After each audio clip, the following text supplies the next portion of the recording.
Your voice is insufferable to listen to, Jesus Christ, which I guess people don't care about since they're mostly bots. What is going on right now? Did a bunch of Ethan Klein heads just join the chat or something? You are in the Philip DeFranco Thumbo. We're getting brigaded again? By where? By what? School's out? Oh, Ethan just ended his stream. Is that what it is? Did he end his stream? Is that why so many people are coming in here to be like, dude, why are you afraid to debate Ethan? I'm not. I don't know what kind of lies he's telling over there, but I'm not afraid. I've been saying I want to do that from the jump. Who the is Ethan? Oh, never mind. This guy's just a random hater. It happens. He's talking about you right now, saying he will call you live, no prerequisites. They're saying he's ready to debate now. They're being farmed again. Yeah, this is a farming operation. People are too stupid to recognize is happening. Dan can DM me right now. If Ethan actually wants to debate, I'll call him right now. I don't give a f. Hell yeah. Here, I DM'd Dan. I said, Ethan, if Ethan actually wants to talk, I'm willing and able. He's saying you won't answer the phone. I just DM'd Dan. The frogs won, bro. What the f is happening? What do you mean? Why would I say no to debating Ethan right now? There has never been a moment where I've said that I wouldn't talk to Ethan directly. That is what I've been saying. He will not do it. He doesn't want to do it. It's not real. He's just baiting. Is he even live? I'm confused. Why are people just like, are people just stupid? Are people just making shit up? Hasan knew this before platforming him. Ian's refusal to defend Hila and Ethan because they're Israeli. The refusal to acknowledge Hila's culture and background and why she was in the IDF in the first place. I don't think he's interested in debating. I think he's interested in crying about it. Like I said, I DM'd Dan. I'm being farmed, and so are chatters. He's saying you admitted to be an anti-Semite. I'm dying. Why did I join? Oh yeah, no, of course. Ignoring bad empanada shooting Hasan Hila to do in a any video actual game activism makes him remotely uncomfortable by even simply actually boycotting Coca-Cola. I have been boycotting Coca-Cola ever since it actually joined the BDS list. I haven't drank Coca-Cola or purchased Coca-Cola at all. Ian implying Ethan is greedy and money hungry. The anti-Semitism is all in his head. Hasan claiming Ethan is just pushing drama for clout and views. It's true. It's correct. That's not what I say either. He's not going to debate you. Is probably bait. Is this the reason why he did this? Am I getting baited by random shit in the chat? Okay, chat lied again. He didn't say let's do it right now. He said when does he want to do it? He still thinks you will dodge after AB said you're down. I mean, I literally DM'd Dan. Okay, I DM'd Dan. I don't know why he keeps saying I'm afraid. I'm gonna text Dan now. As a matter of fact, is bait. Please go back to the news. Hold on. I texted Dan as well. I said, hey, I DM'd you on Discord, but I'm totally open to talking to Ethan. Iraq. No, all the Iraqis, all the Jews were expelled from Iraq. Anyway, it doesn't really matter. It does matter. Implying Anissa's heritage has suffered more than the Jews. The implication that Ethan is controlling the narrative, mass manipulating his audience, and controlling his crew hostage. Chatter, stop allowing your comments to be farmed and reflect badly on this community. I jumped in a sec, and he's saying you've done Holocaust denial. I have never done Holocaust denial. I don't know what the f he's talking about. He 100% wants a date at a later time because he needs to compile all the clips for his gotcha moments, and he needs to actually prepare. Even then, I'm still down to do it whenever he wants to do it. I guess, yeah. I guess he's just not really interested, which is disappointing. Him compiling clips doesn't make him less wrong, Lamau. Yeah, exactly. He can compile all the clips. It's clips of me. The point of me talking to him directly to his face, whether over Discord or even in person, is that when he is clipping something out of context, I can correct the record in real time, and he can't manipulate that information, and his audience will have to see the truth. Because if you noticed, a lot of what's going on is just Ethan lying to his audience, and his audience not even being remotely interested in learning what the truth of the matter is. So that is the reason why I want to watch the context nuke. If he wants to do that, I'll watch it with him. Or that is the reason why I want to be in an environment where he can't control the narrative. He can't just like stop the flow of information. Because every single time he has actually brought me up to his audience, he has basically lied. He's lied about the context of in person without the crew. No, the crew can be there. I don't give a shit. What? Oh no, Dan is gonna pull up information. Who cares? Hasan, I'm ready to get on a call with you without any prerequisite. You don't have to watch the video. I think it's time we talk it out. And let me say, and let me add a caveat, or not a caveat, but a prediction. I think that Hasan, being the ever coward that he is and always constantly moving the goalposts, will find a way to just... I've literally been... That's crazy. Bro, ignore him, please, for the love of Allah. Dude, what are you talking about? What do you mean? What the do you mean? Do you think I'm not a 33-year-old man who is equipped to talk about the issues I speak of? Why do you watch me if you think that I cannot deal with this conversation? This is exactly the same way that some of you dumb were crying about me talking to Andrew Tate before I talked to Andrew Tate. Shut the up. I know how to deal with this, okay? There is a reason why it got to this point. It's because I know exactly how to deal with this. He's constantly farming you, man. He doesn't want a serious conversation. That's what the chatter means. I know, but it doesn't matter, because I think no matter how oblivious and parasocial, Ethan's fans are, in a direct conversation between me and him, it's going to be very difficult for him to dance around certain points that he has made. It's going to be very difficult to actively manipulate the truth, to be like, what did you mean by this? Especially if he pulls a clip that's out of context and I am ready to explain to him what the context is. Do you understand? So stop backseating. Ethan knows that. That's precisely why he has changed the goalposts over and over again, because ultimately the only alternative they have is this. You're a man, baby. You scream like a moron. Shut the up, terrorist. There is no point. He knows he has nothing. He can't pause me mid-sentence if he's talking to me directly. And if he can't pause me mid-sentence and cut valuable context out of that conversation, he will not be able to have that conversation, especially because so much of what he has presented so far to his dumbass audience, who actually do believe him somehow, which is shocking to me, is that I've been harassing him for a year. You know what I mean? Every single chatter that have been long-term community members, long-term subscribers, you look back at their chatting history and you notice that they stopped chatting before, but you certainly, until recently, they didn't chat, but they stopped chatting after October 7. This chatter is a great example. Okay?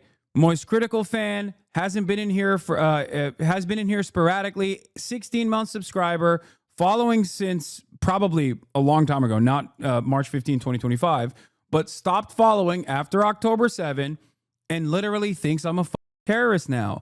I think it's valuable for a person like this to understand what the truth of the matter is, not just the truth of the matter on like Ethan constantly lying about how I've been harassing him or some shit, but instead the truth about Israel and the truth about what Israel has done, especially because a lot of these guys personally think that they are pro-Palestine. If they are pro-Palestine, I think that they're amenable to my position. They'll be understanding of it. Why are we even talking about him? Like, what do you think the best case scenario is here? Do you think he's going to do a 180 and start criticizing Israel publicly, or are you just hoping to get your buddy back? Like, this drama is so irrelevant? No, dude. It's irrelevant to you because you see it as drama. I don't see it as drama. I see it as a content creator that has like 30,000 people watching him, that is constantly spending every waking moment every pro-Palestinian voice out there. Are you stupid? Is this impossible for you to understand? Even if Ethan doesn't say, oh, my bad, this whole thing was a misunderstanding, I'm sorry that I actively tried to deplatform you while simultaneously calling you anti-Semite over and over again for the better part of this past year, it's not about him going, oh, my bad, I'm sorry, I've changed up my mind. It's about actually showing his fairly large community of potential allies the situation, the actual situation, okay? The guy who's doing canary mission style to an audience of progressives is someone that I have to deal with. I don't want to, but it's something that I have to do. How is this too difficult to understand? What makes you think he will give you any room to combat the misinfo? What do you mean? What is he going to do? Yell over me and go la la la la la and like act like he's, he can't hear me? I think a lot of people will understand what that looks like if he does that. Talk to Sam Hyde. What the Ethan Klein fan, account suspended or deactivated. What is this guy doing? What are Ethan's fans doing now? Guy who is so against anti-Semitism that he's like promoting a actual neo-Nazi who's a pedophile. Okay, that's cool. Oh, is that my article? Oh, hell yeah. Anyway, Dan and the other handlers are going to relay the message. Are not going to relay the message, so you might need to call him directly. He's not going to pick up that call. What are you, crazy? Anyway, just said Hasan is begging me to call. I have a life, bro. I have kids to take care of. Let's set it up, though. But I want to talk to Sam Cedar first. Oh, so he's backing out. Like, I couldn't even finish my tweet. And he is backed out already. Stop moving the goalpost, Hasan. Yeah. He literally said, I said this 2 hours ago and he waited until 4 p.m. You know what you're doing? Wait, what? I said, he's ending his stream? I said even then that I was down to do it. Dude, there's no way his audience is this stupid, right? They have to know what's going on, right? They have to know what's happening. There is 0% chance. There is 0% Be incredibly mad about that. But when Bad Empanada does it with Hila, Hasan defends it. That's insane. You nailed it on the head there, man. This guy's a smart dude. Smart guy, man. Angels on his body. Oh my God. He's literally. You know what I mean? Angels be giving you lap dances, bro. I said yes immediately. I don't chat much, but you are really getting baited here. There is zero good that will come out of this at this point. Out of sight, out of mind. Just the way you have addressed this mess so many times, I believe in you. I mean, he's never said that he would be directly willing to talk to me until this moment. So I think, this is a little bit different. I've been saying that I would debate him for 6 months. I read that his chat was trying to give him bad info. I don't think he actually said anything wrong. Denim react to this guy's name is Stan. Crazy. He's like, the dogs are everywhere. They're. This is all this is just him addressing his personal grievances. Everyone's against him. Just schedule it and dog walk him. I'll talk anytime, any place, but I don't think he wants to smoke right now. That's what it is. If he's so convinced, if he is so firmly, if he stands by his principles, he should be able to talk to me right now. It's been what? It's been 4 months.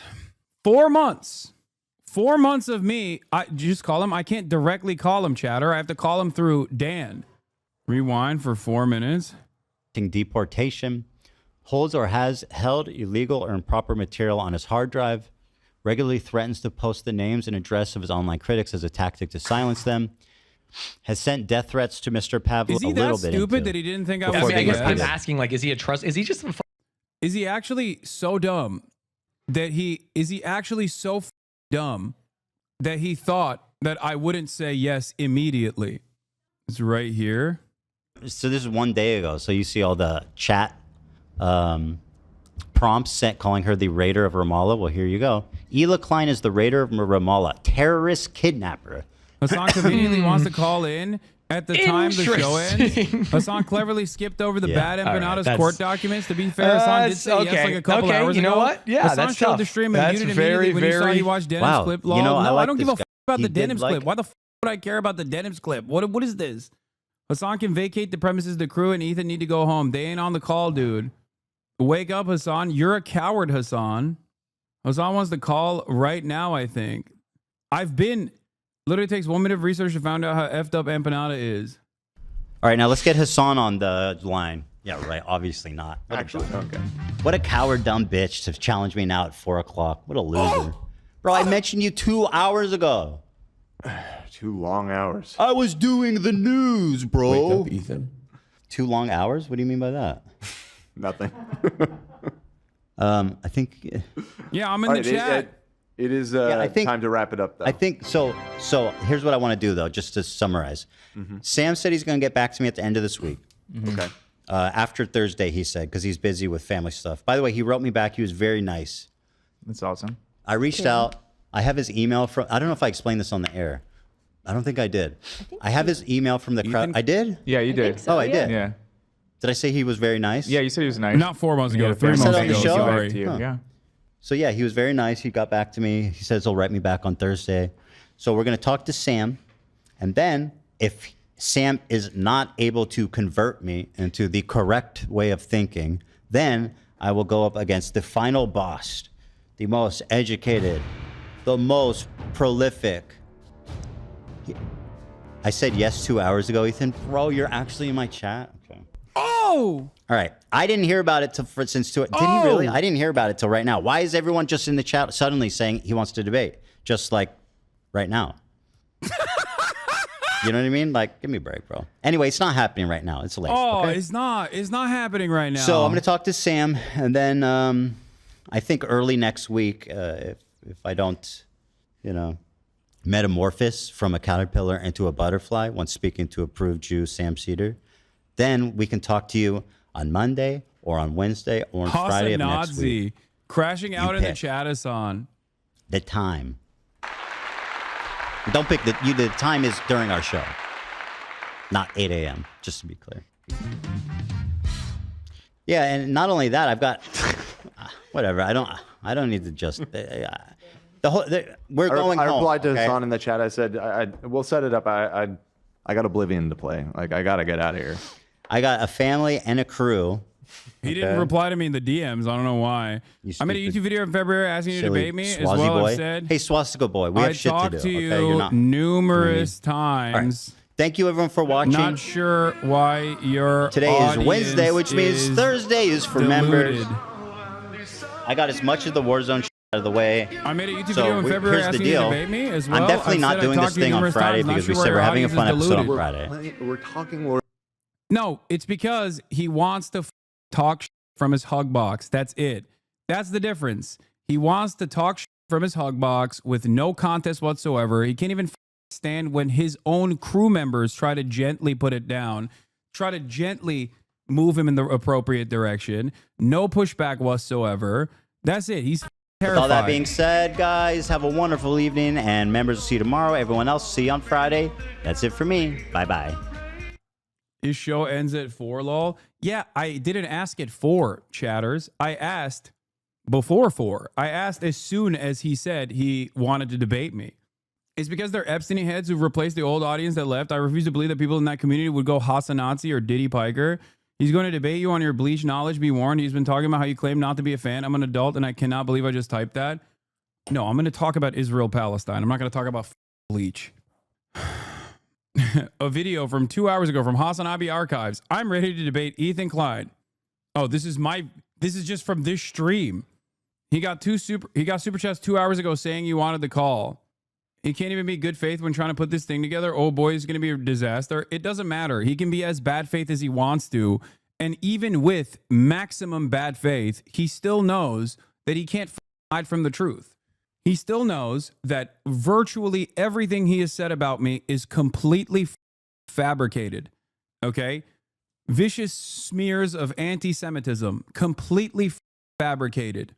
And he also knows he can't have this conversation on the virtues of Israel-Palestine. He knows he can't have that conversation with me. He also, deep down inside, knows that I'm not anti-Semitic. He knows that very well. He is ashamed of what it will look like if we have a conversation, no matter how bad faith he tries to present the issues with. He can be as bad faith as he wants. He doesn't have to be charitable. I'm not just pearly things, okay? I don't need prep time. I don't need an entire crew to feed me information in real time while we're having this conversation. That's why I said I'm willing to talk. I'm willing to entertain it anytime, any place, even without seeing the context puke. How could I do that?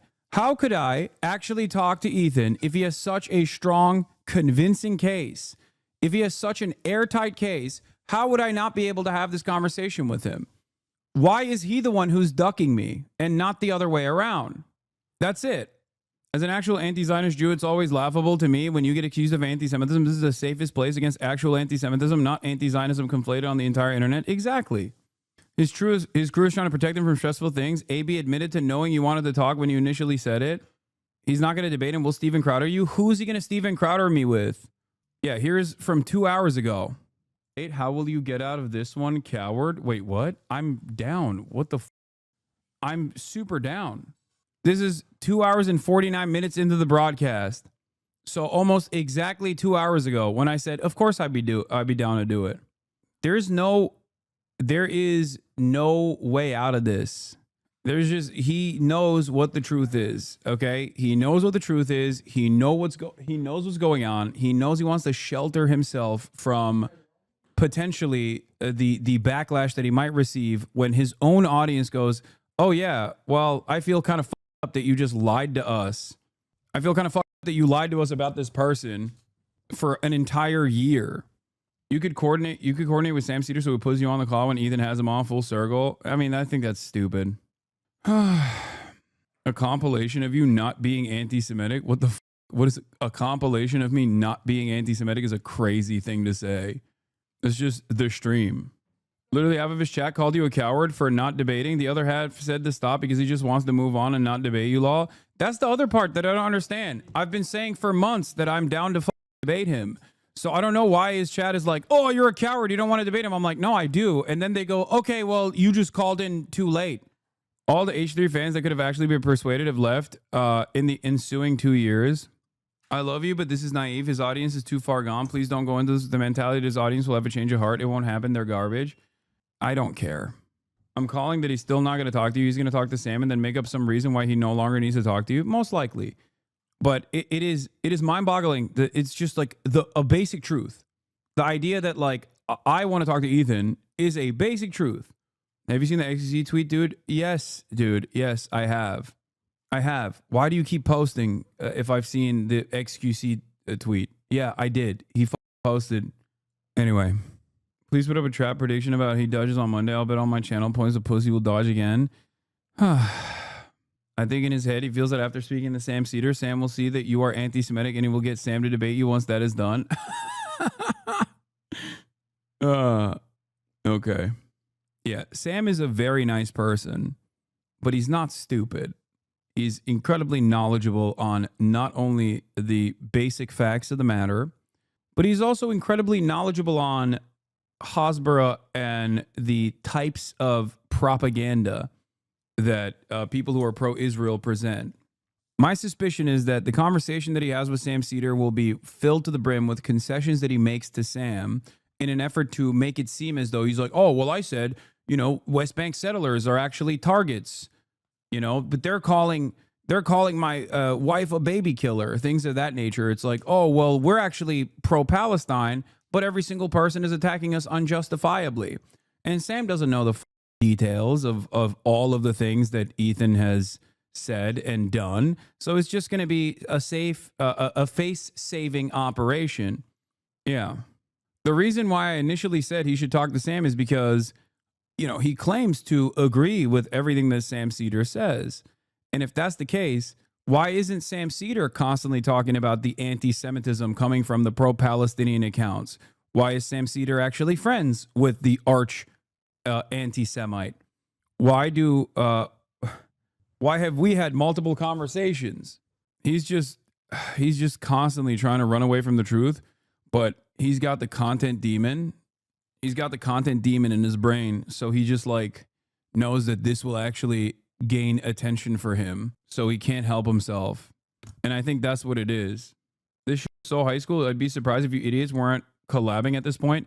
Yes, dude, the dumbest guy on the planet looks at the situation of the Anti-Defamation League actively trying to take down and deplatform a pro-Palestinian voice, including but not limited to getting a Democratic Party congressperson to demand my deplatforming using the congressional letterhead 5 days before a general election, and says this is just high school drama.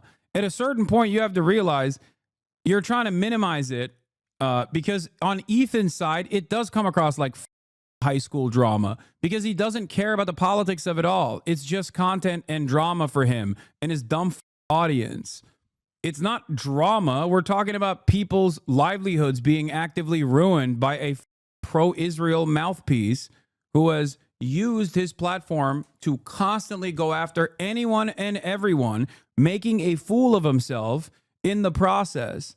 What do you mean? It's just high school drama, Lamau? Yeah, if you're stupid and watching from afar, yeah, it looks like high school drama. If you're watching it from Ethan's side, it looks like high school drama. Do you think Ethan will have a redemption arc? At this stage, this is a stupid question to ask. He will never have a redemption arc until he apologizes for all of the things that he has done in the past year and try to make up for it. And even then, plenty of people are not going to be on his side.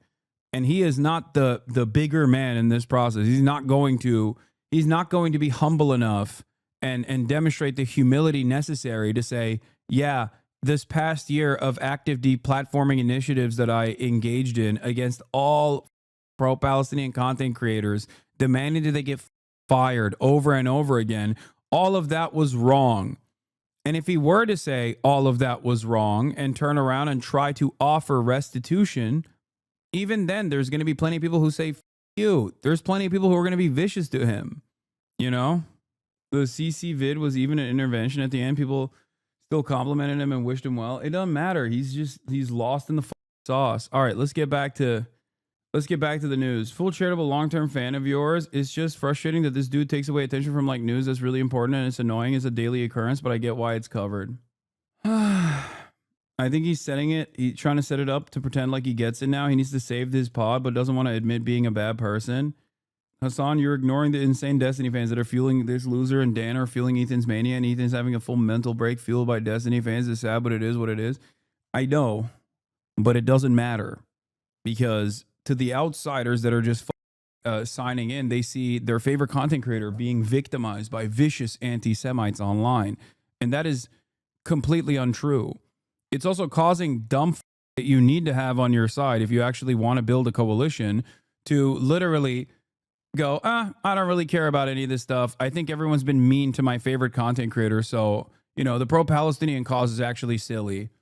Like, it's ridiculous, and I know it sounds stupid, and you might say to yourself, well, f those people. And I understand why your immediate reaction is f those people, because f those people, but you need those people. You need everyone. You need as many people as you can. You need as many people to fight alongside you at a time when the American government is literally blackbagging people for the crime of saying mean things about Israel. Okay? You need people on the streets. So I'm not going to cast aside fans that are too stupid to understand the truth. I was an H3 watcher before I watched your stream. The pro-Palestinian crowd has left the H3 viewership long ago. We are not there anymore. Your chat thinks that this is drama too. I don't understand why they don't care that at least a few people from E's audience could realize how he's been lying to them and negatively affecting their perspective. If you debate him, that's valuable. I think so too, yes. I will go to any space I have to and convince anyone I can. You were mentioning on Philip DeFranco that came out an hour ago. What did he say? It's not just drama. Ethan Klein needs to stop talking about Palestine, because this man cannot take even the mildest of criticisms. He cannot reflect on any of the things that he has actually said. He wishes to live within a world in which neither he nor Hila have ever done anything wrong, that they are both actually some of the most pro-Palestinian content creators out there. And I had initially written out a whole script talking about Ethan Klein's first podcast episode reacting to iDubbbz's Content Cop, because it was filled with many hilarious gems, such as when Ethan called Israel an inspiring example of coexistence. But there was one part of his second podcast episode reacting to iDubbbz's video which really leapt out to me, and it has derailed what I wanted to say really, because in it Ethan compares the experience of his wife Hila to that of Anissa, iDubbbz's wife, a Lebanese person. The most important impact will be the non-H3, non-Hasan viewers who watch this as drama and are totally ignorant as to the base of this conflict. This is an opportunity to set a foundation in their minds towards the status of Israel's genocide, because sadly this kind of content gets a lot of fresh eyes. Exactly. There's a reason why a lot of these content creators like Chris Kunzler or even Bad Empanada to a certain degree constantly talk about this issue, or Noah Samson, talk about this issue from the framework of drama, and then they slam in as much information as possible in the process. It's like drama baiting to educate. Because a lot of people, unfortunately, need that. They need the drama. They cannot lock in on the issues on the basis of the issues alone. My most charitable interpretation is that the content cop got through to him, not because of the messaging, but because of the viewership ratio, and he's going to use Sam and then you to quietly back out of talking about Israel-Palestine by saying he talked it out, and hopefully pivot back to being a comedy slop tuber. Doubtful. I hope. But yeah, make no mistake, okay? This is not... I hope. Make no mistake, though. This isn't drama. It's Hasbara, okay? Making it out as if Lebanon could in any way be portrayed as an aggressor who bears the same responsibility as Israel. Part of the Lebanese, they've received a lot of oppression and attacks from the IDF. So Anissa is very well familiar. Sir, do you happen to know of any violence perhaps coming towards Israel, where Ela grew up? Perhaps from Lebanon, Hezbollah, perhaps? Does that ring a bell to you, you dumb, ignorant? How dare you? Wow. It's so up. Excuse me. Excuse me, sir. Do you know how damaging it was to live in Warsaw as a German during the Warsaw Ghetto Uprising? Do you know how damaging it was to innocent Germans who were part of the German military at a certain point? Do you know how scary it was to experience the Warsaw Ghetto Uprising? It's really up. Yeah. It's really up that Hezbollah violently retook southern Lebanon, which was rightful Israel land. You attempt to lecture me on this conflict. You just learned about this like 2 weeks ago, clearly, and you're just deferring to Hasan as an expert. It's mind-bendingly dumb. Bro, please call in and debate me on Israel-Palestine. Let's see who knows more about the conflict. Now, I really hate how smarmy Ethan is in this clip. He makes out that he's some kind of expert on Israel and Palestine, when I, along with many other content creators, have exposed his totally lacking knowledge in this. And this is really a constant theme throughout both his podcast episodes, because he goes on and on about how proud he is of the content nuke on Hasan, how well sourced it is. Bro, he loves that out of context thing. Like, that video was so well sourced, the full context to everything. But Ethan, in the first episode, literally pulled a fake quote. Thinks Nasrallah is based, the guy who says, we will hunt down the Jews wherever it's better that the Jews all go to Israel so that we don't have to hunt them down worldwide. From that content nuke attributed to Syed Hassan Nasrallah that Ethan ripped from Wikipedia and then blackbarred so you couldn't see that even the Wikipedia article noted that the quote was most likely fake. Now, as much as Ethan loves to talk about Middle Eastern Jewish people and how they came to Israel, what I will say is Israel is undeniably a foreign implant in the Middle East. I mean, one of their key founders, Theodor Herzl, literally said of Zionism, "We should there form a portion of a rampart of Europe against Asia, an outpost of civilization as opposed to barbarism." And this is exactly what the Zionists saw themselves as doing. They practiced colonization in another people's land, and they saw themselves as redeeming it, doing away with the years that it had been in the hands of the useless and evil Palestinians. But ever since its inception, Israel has spent its time trying to alter the politics of the Middle East. And here, Ethan, I will note a difference between you and I. Do you guys understand why? Chris does a really good job with this as well, but do you understand why I end up covering some of the statements that Ethan has made on this broadcast? A lot of you go, oh, this is just petty drama. And to the outsider, they go, oh, it's petty drama. In between the actual petty drama, he slams in about Israel that is completely ahistorical. Sometimes it is literally revisionist, it's genocide revisionist nonsense. He's doing propaganda. He might be too stupid to realize he's doing propaganda. He might think this is the truth. Okay?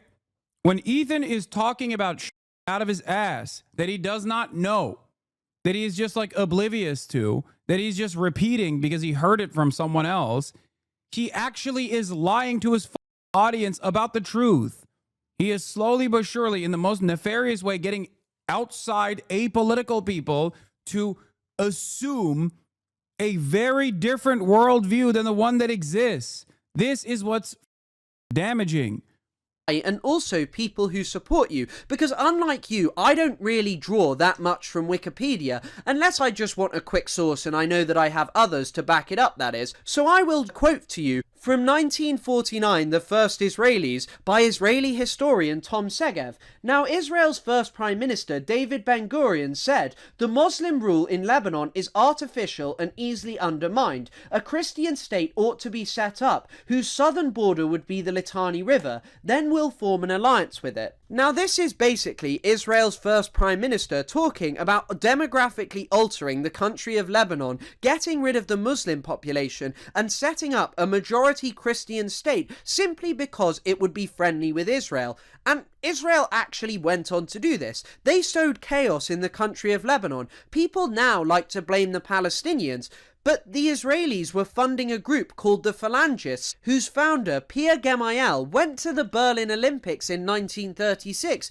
and was really inspired by what he saw and decided to go and establish himself a group called the Phalangists, inspired by the Nazi ideology.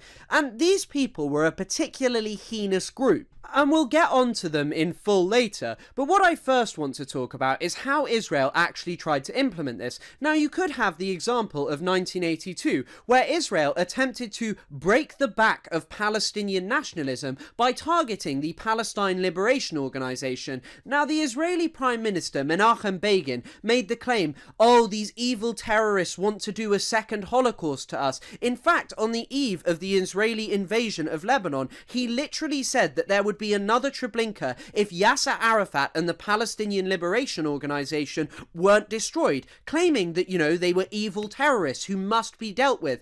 And the justification, by the way, for invading Lebanon was the assassination of an Israeli diplomat, Shlomo Argov, who was targeted whilst in London, and although he did survive, he never really got out of bed again and he went on to die. But this guy wasn't even targeted by the PLO. He was targeted by a member of Abu Nidal, an anti-PLO organization. And so Israel, for this, went and invaded Lebanon. They went to destroy the PLO and went to try and set up a state where the Christian Maronites, particularly the Phalangists, would rule over the country. And in order to do this, Israel enacted a heinous bombing campaign that does not come close to anything that any Lebanese government...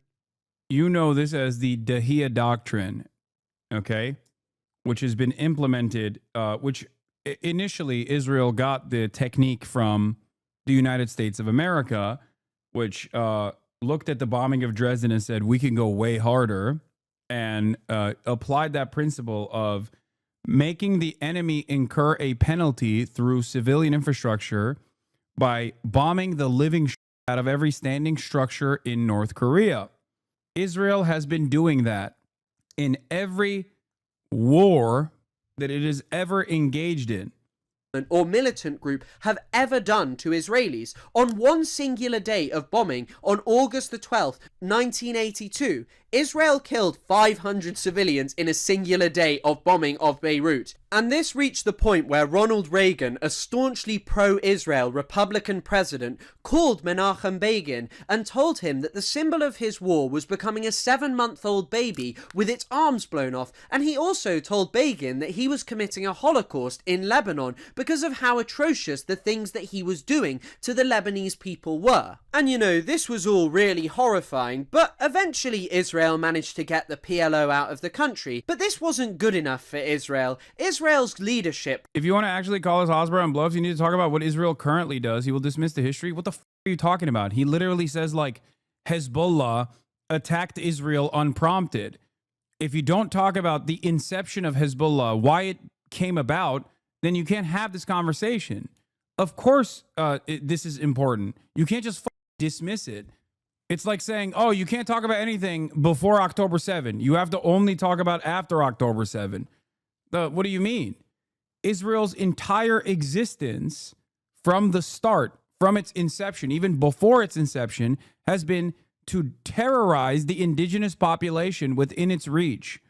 Was very obsessed with the idea that some of the Palestinian Liberation Organization fighters remained within Lebanon, which really wasn't true. I mean, there are other accounts from senior Israeli officials that say the exact opposite, that there were maybe a few people left, but it wasn't major. But for Ariel Sharon, Israel's Minister of Defense, well, this just wasn't acceptable. And he told Morris Draper, an American diplomat, when he told him that he didn't want to see people being killed by the Lebanese in camps, we will kill them.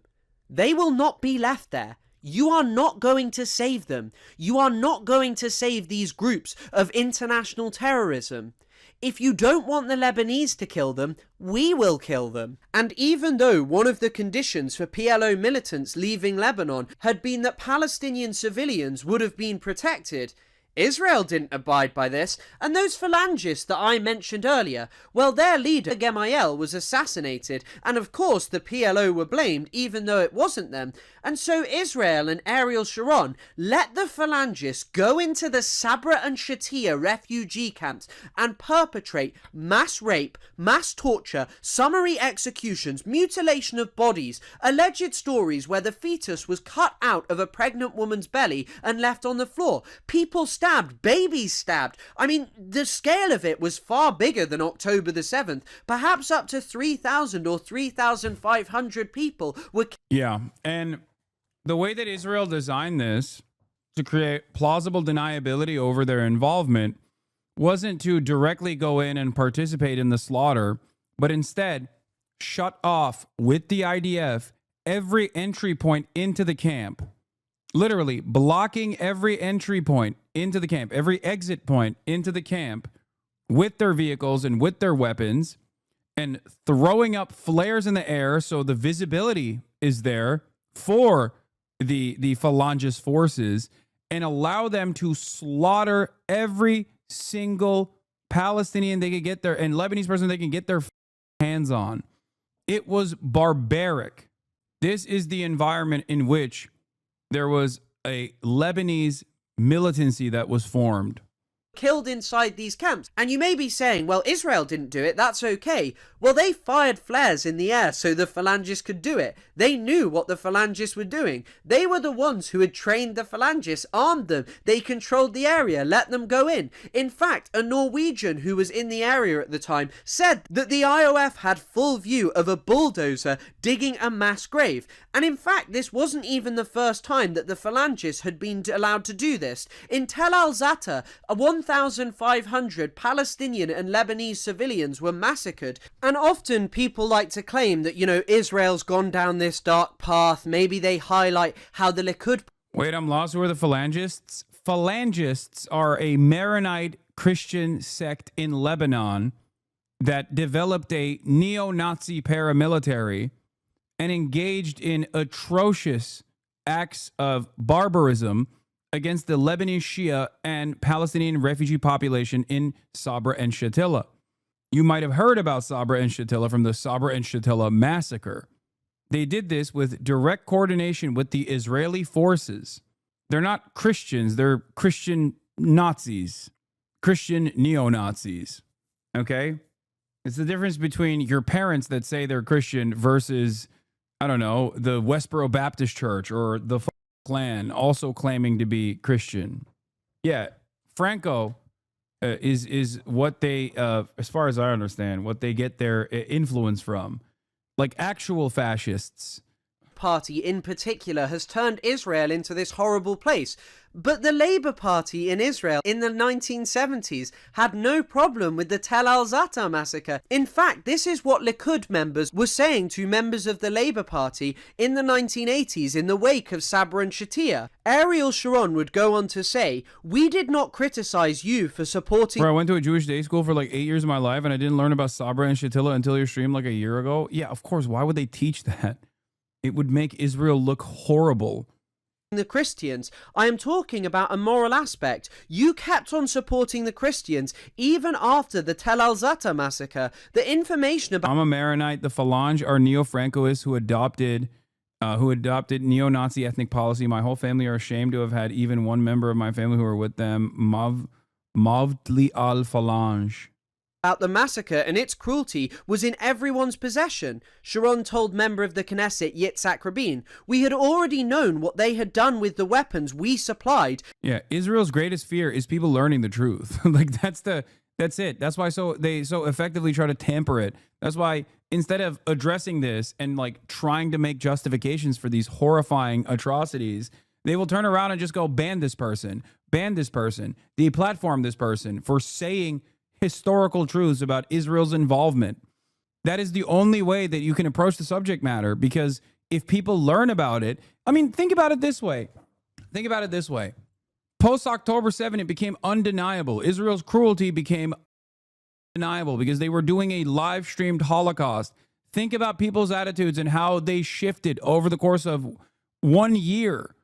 It's not like they didn't try to stop the truth from coming out. They executed as many journalists as they possibly could.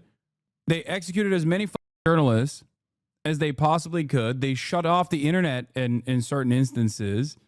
And yet the truth still came out. That's what they don't want. And the forces we helped them build. However, we did not criticize you. And this is how both political parties in Israel dealt with massacres of Palestinian and Lebanese civilians that eclipse anything on the scale of October the 7th. And you know, inside Israel proper, there was actually a very big reaction to what had happened in Sabra and Shatila. There was a march with 400,000 people, a rather large percentage of the Israeli adult population. And as a result, Menachem Begin and Ariel Sharon stepped down from their positions after the Israeli Kahan Commission found that they were both complicit in Sabra and Shatila. But the Israelis still went on to elect Ariel Sharon as their prime minister in 2002, and he oversaw more slaughter of Palestinians, more destruction of their lives and townships. And yet you sit here and you cannot understand why someone might say, well, actually, yeah, a Lebanese person has a much different experience to that of an Israeli. Israelis have sat pretty. Yes, they have experienced violence and civilians being killed, but nothing on the scale of what Israel has done to Lebanon.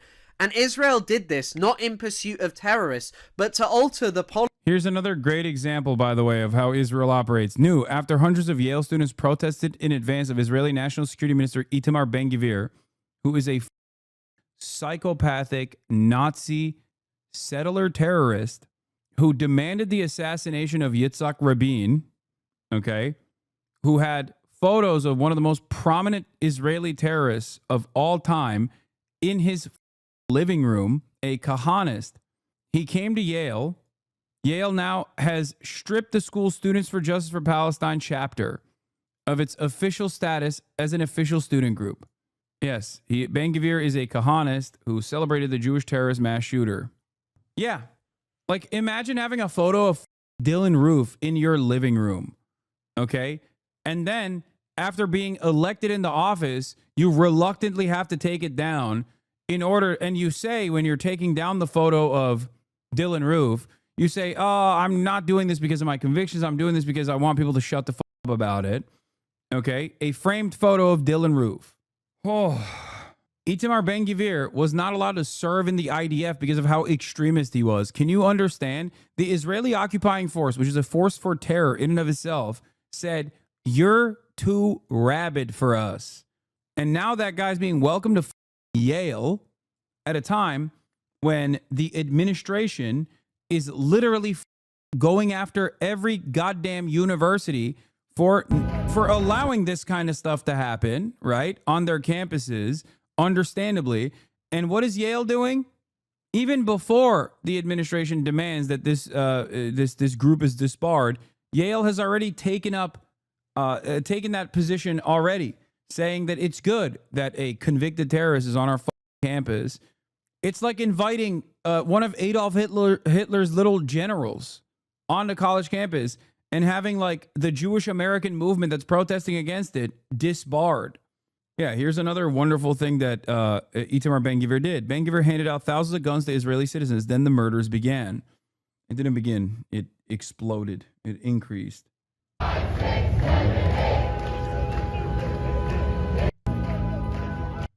It's insane. I feel like I'm losing my mind when we talk about this issue where it's like the morality is so clear. Politics of the region to set up a state there that was sympathetic to them, that might normalize relations with them. And you sit there and act as if Lebanon are the aggressors. It is frankly disgusting. It is like how you cannot understand how the Do Not Worry podcast was not upset at all about Israelis fleeing a rocket attack and a siren. The reason that people from the region think like this is well documented in an article by Norman Finkelstein in the early 1990s about Palestinian reactions to Saddam Hussein firing Scud missiles at Israel. And when he asked them why did they whoop and cheer at the prospect of Israeli civilians being targeted. All of them said it wasn't really actually about civilians being killed. It was Israelis feeling like they did for once. Feeling like they did when their homes were bombed and destroyed. Experiencing the fear and terror of Israeli raids and oppression. For that one... And then, of course, people will say, well, that's kind of mean, don't you think? Which is why we need to do more October 7s to the Palestinians and all the Arabs in the region. Stoogeless, thank you for the 50 bones. Moment, Israelis had to experience what every single Lebanese person has experienced through bouts of mass slaughter. And even then, just hearing sirens and getting to hide in your bunker doesn't compare to what Israel has done to the Lebanese people. And this is why it just irks me so much that Ethan sits there and talks about history, because anyone with any knowledge of history should be able to say, well, actually, what the IOF have done to Lebanese people far eclipses what has ever been done to Israeli civilians, and any politics must therefore centre the people of Lebanon, the people of Palestine, rather than the feelings of Israeli people. And Ethan... It's insane. But of course, because Israel is our ally, Israel is has a close association with America, Israel is the favored client state, and also has a ton of propaganda initiatives in the West, by way of people that have dual citizenship, by way of people that have financial ties to the state of Israel and its continuation, and sometimes direct financial ties to the destructive nature of Israel's apartheid state, that you never hear about this. You never hear about this from the perspective of the victims themselves. And the people that do actually desperately try to use their privilege, like Chris here being a white British guy with a Middle Eastern Studies master's and continuing on to get a PhD, or someone like myself who has a platform of prominence. Like, when we use our platform and our privilege, people desperately try to undermine that by either making up to be like, don't listen to this guy, he doesn't know what he's talking about, please don't listen to this guy, or by directly demanding the deplatforming of people like myself. And if you want to see the distinction that you make between us and them, which was the center of my previous video, you are so quick to explain, well, Israelis have difficult choices to make. All these crazy things happen there. People want to defend their homeland. And, oh, what was Israel supposed to do after October the 7th? But what were Lebanese people and Palestinians supposed to do after Sabra and Shatila? Or all those other... Yeah, in case you were wondering, as I was, who invited Ben-Gvir to Yale? A Jewish society run by a real estate magnate, co-founded by Cory Booker and Rabbi Shmuley. Shocking. The mass bouts of slaughter. They never got... Is it different, Rabbi Shmuley? Wait, really? It's not Boteach? Shabtai, the group hosting Ben-Gvir, is run by real estate magnate Shmuley Hecht and is not officially affiliated with Yale. Ben-Gvir, one of the most far-right... Wait... And Rabbi Shmuley Hecht. Oh, yeah, this is not the Rabbi Shmuley. Rabbi Shmuley is... this is a different Rabbi Shmuley. There's two of them. This is not the dildo salesman. Yeah, it's not Shmuley Boteach. It's a different... There's a different Rabbi Shmuley. There's a TrueAnon episode about the three Shmuleys. Revenge. They never got anything in return. They set up armed groups. Cory Booker is also homies with the Rabbi Shmuley, though. That's probably why he made that mistake. As violent and irrational monsters. But Israelis, well, you know, it's understandable. And it's a fantasy to think that Israel may have to behave differently, even though they are the ones who have undeniably perpetrated the worst crimes against innocent civilians. And this is just where one of my key problems with Ethan lies. He just always centers Israeli feelings. He always goes on and on about anti-Semitism, which of course is most definitely a real thing that Jewish people experience. But Ethan, you sit pretty in Los Angeles right now. You are a multi-millionaire living in a mansion, and you are talking about your feelings. You highlight From the River to the Sea, and Hila chimes in and says, well, why don't they use a different slogan? Talking about all Palestinian lands. Once again, that's funny because it's exactly related to what he accuses me of spreading Israeli propaganda. You know what's funny about this dude? This dude from Lebanon who was like, this dude from Lebanon said, given what Israel has done to us, it would be justifiable to do 1 million October 7th to Israel. And it would be fine to do 1 million October 7th to Israel, which I don't agree with. Okay. I think that's still a incredibly violent statement to make. But Ethan, by definition, has justified that over and over again because Israel has done 1 million October 7s to the Palestinian population and even to the Lebanese population, as a matter of fact, and to, in certain instances, the Syrian population, and he defends it. But because you get to say whatever the you want about Israel and no one goes, what do you mean? They're doing a genocide. He can say all of that without ever fearing deplatforming or anything like that.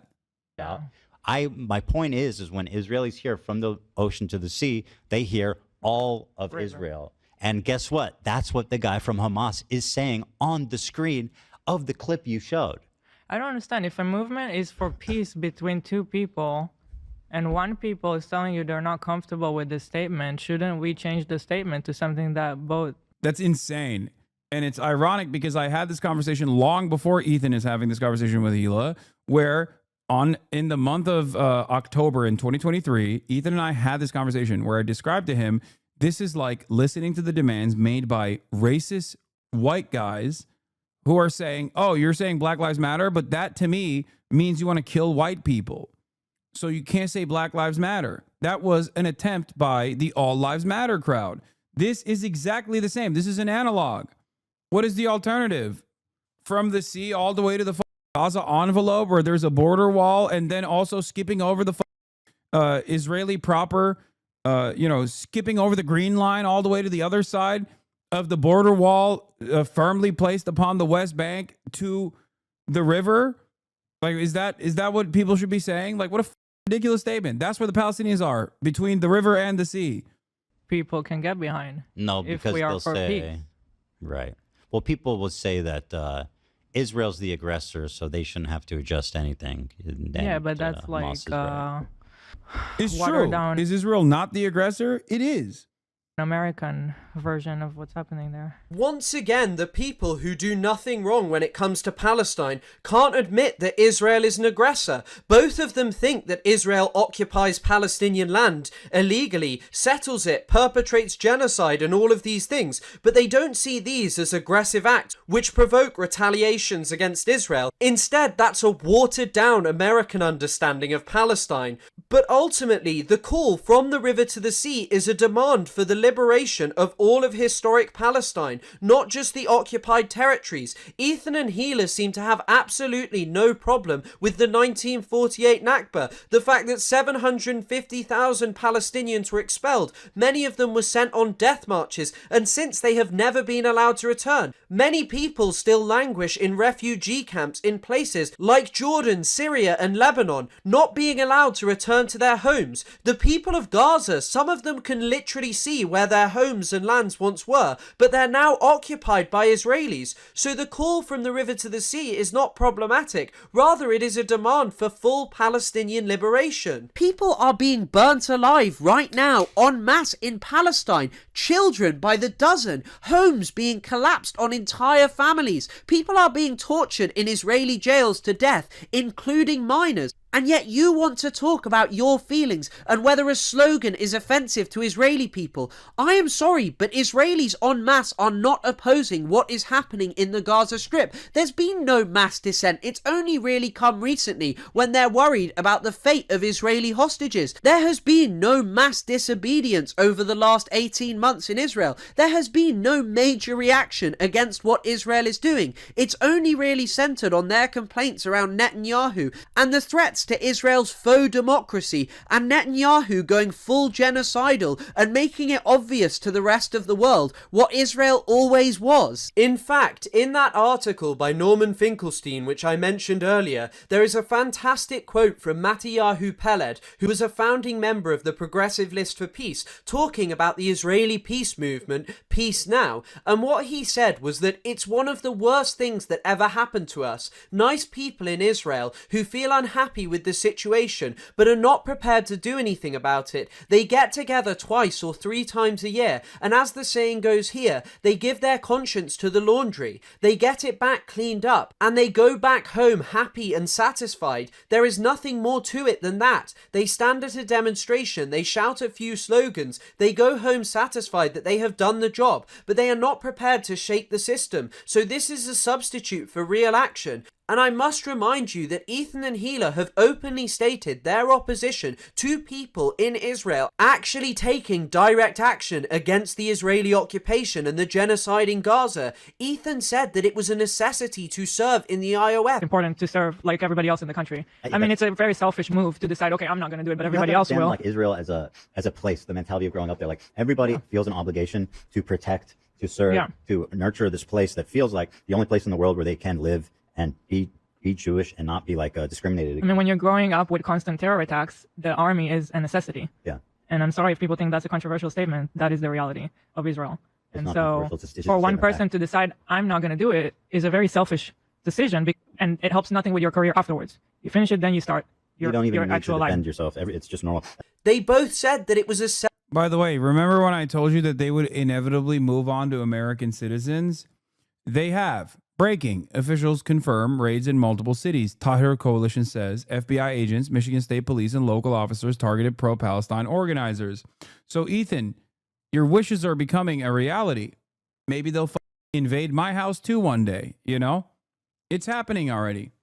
Your every wish that you had will be fulfilled by this administration. Don't worry. FBI raids follow string of pro-Palestinian incidents around Ann Arbor. In Ypsilanti and Canton on Wednesday, this morning, the FBI raided a bunch of people's houses. Officials did not confirm why search warrants were executed at multiple homes. The Tahrir Coalition, a pro-Palestinian advocacy group, alleged law enforcement is targeting protesters who support Palestine amid the war in Gaza. It's the latest in a string of local incidents, including pro-Palestinian protests on the University of Michigan campus, vandalism, arrests, lawsuits, and actions by elected officials since the war between Israel and Hamas broke out in October 2023. These were the people, I think, that are associated with Dana Nessel's initial targeting, the Attorney General of the state of Michigan's initial targeting. If you recall, you might recall the drama at least. Dana Nessel smeared Rashida Tlaib after Rashida Tlaib asked, why is this happening? Why are you actually, as a Democrat in a Democratic state, targeting? Hey, don't say this administration like you didn't say mad negative things about Harris. Hey, you absolute moron. You dumb idiot. I'm currently in the process of explaining to you how the previous administration's actions have allowed the Trump administration to continue its violent agenda. Are you so dense? Do you not understand that the situation that I'm talking about quite literally happened under the watchful eye of the Biden administration?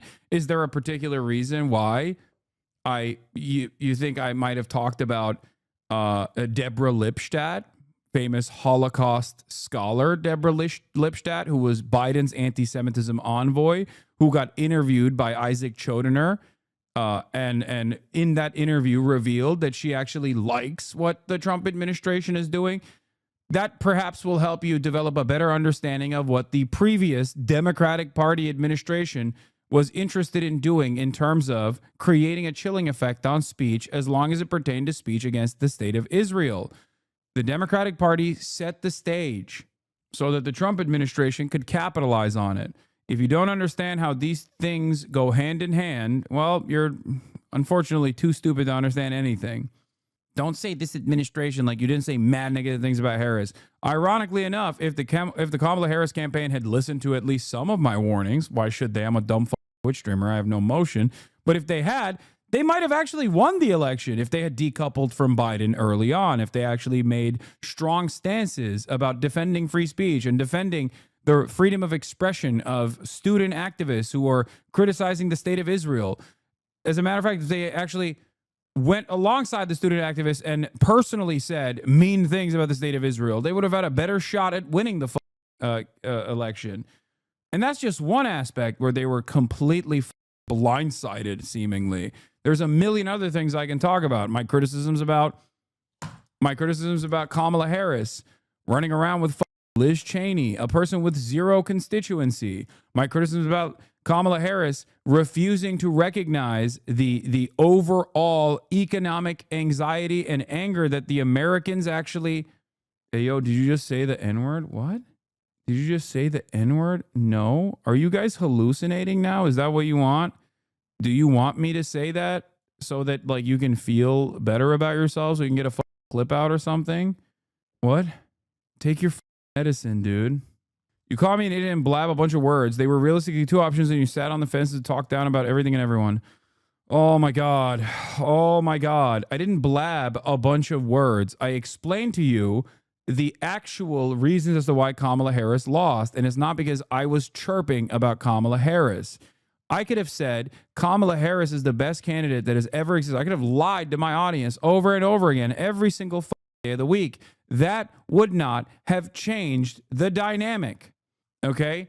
That would not have changed the dynamic even a little bit, because I cannot outflank the Democratic Party. I cannot outflank the hundreds of millions of dollars that they spent on ad spend to put forward their ass campaign. That's why they lost. Oh my God. Having said that, it's not like the reality of the matter is this, okay? Kamala Harris wanted children to be murdered in the live streamed Holocaust so bad that they threw away the election and allowed an incompetent fascist to win for the second time, okay? So take it up with them. Take it up with the Democratic Party for not doing what was necessary at the time.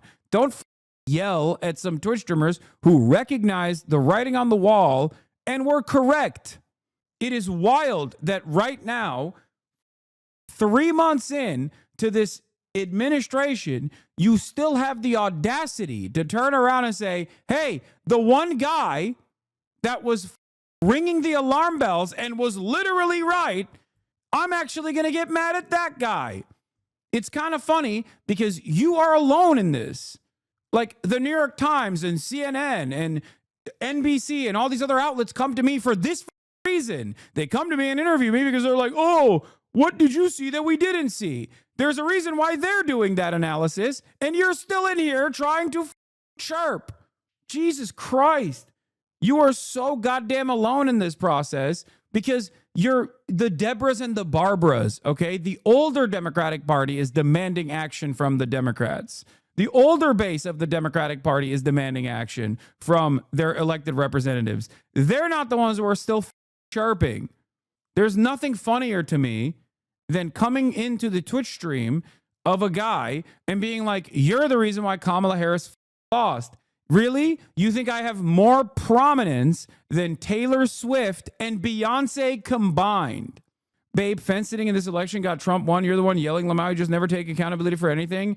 You don't want me to take accountability. You want me to entertain your delusions. And you are unfortunately too stupid to make that distinction.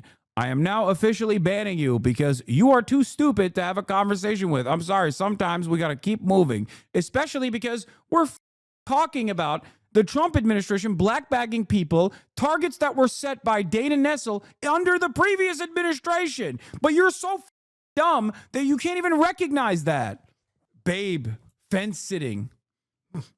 Oh, all those years ago, I really didn't understand the hatred for libs. It gets more and more clear by the day. I mean, that person is not even a liberal. Like most MSNBC watching neoliberal wine moms are far more radical than that idiot, okay? She's coming in here talking about fence sitting, where Kamala Harris was fence sitting a genocide. And it's not even just that. There were other areas of improvement that I also actively criticized the Kamala Harris campaign on, and I was right. Whether it be the way that the Democrats across the board under the Biden administration dealt with immigration with no counter messaging, no action taken in the opposite direction to show that America is a nation of immigrants, as a matter of fact, and immigrants are not a national security threat. Instead, wholesale adoption of the right-wing framing that immigrants are a national security threat with no evidence whatsoever, and the only evidence suggesting the opposite of what the Republicans were saying over and over again. It was insane. God damn. I can't believe people still try to relitigate this shit.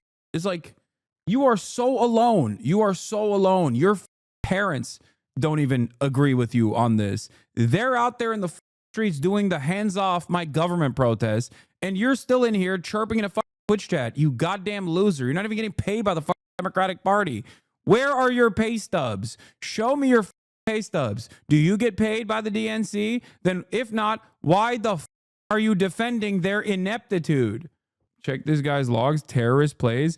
FBI should investigate your ties to Islam. Hasan, shut the up, you Muslim dog. Most of this is just straightforward Islamophobia. God damn. The FBI should investigate your ties to Islam. Okay, man.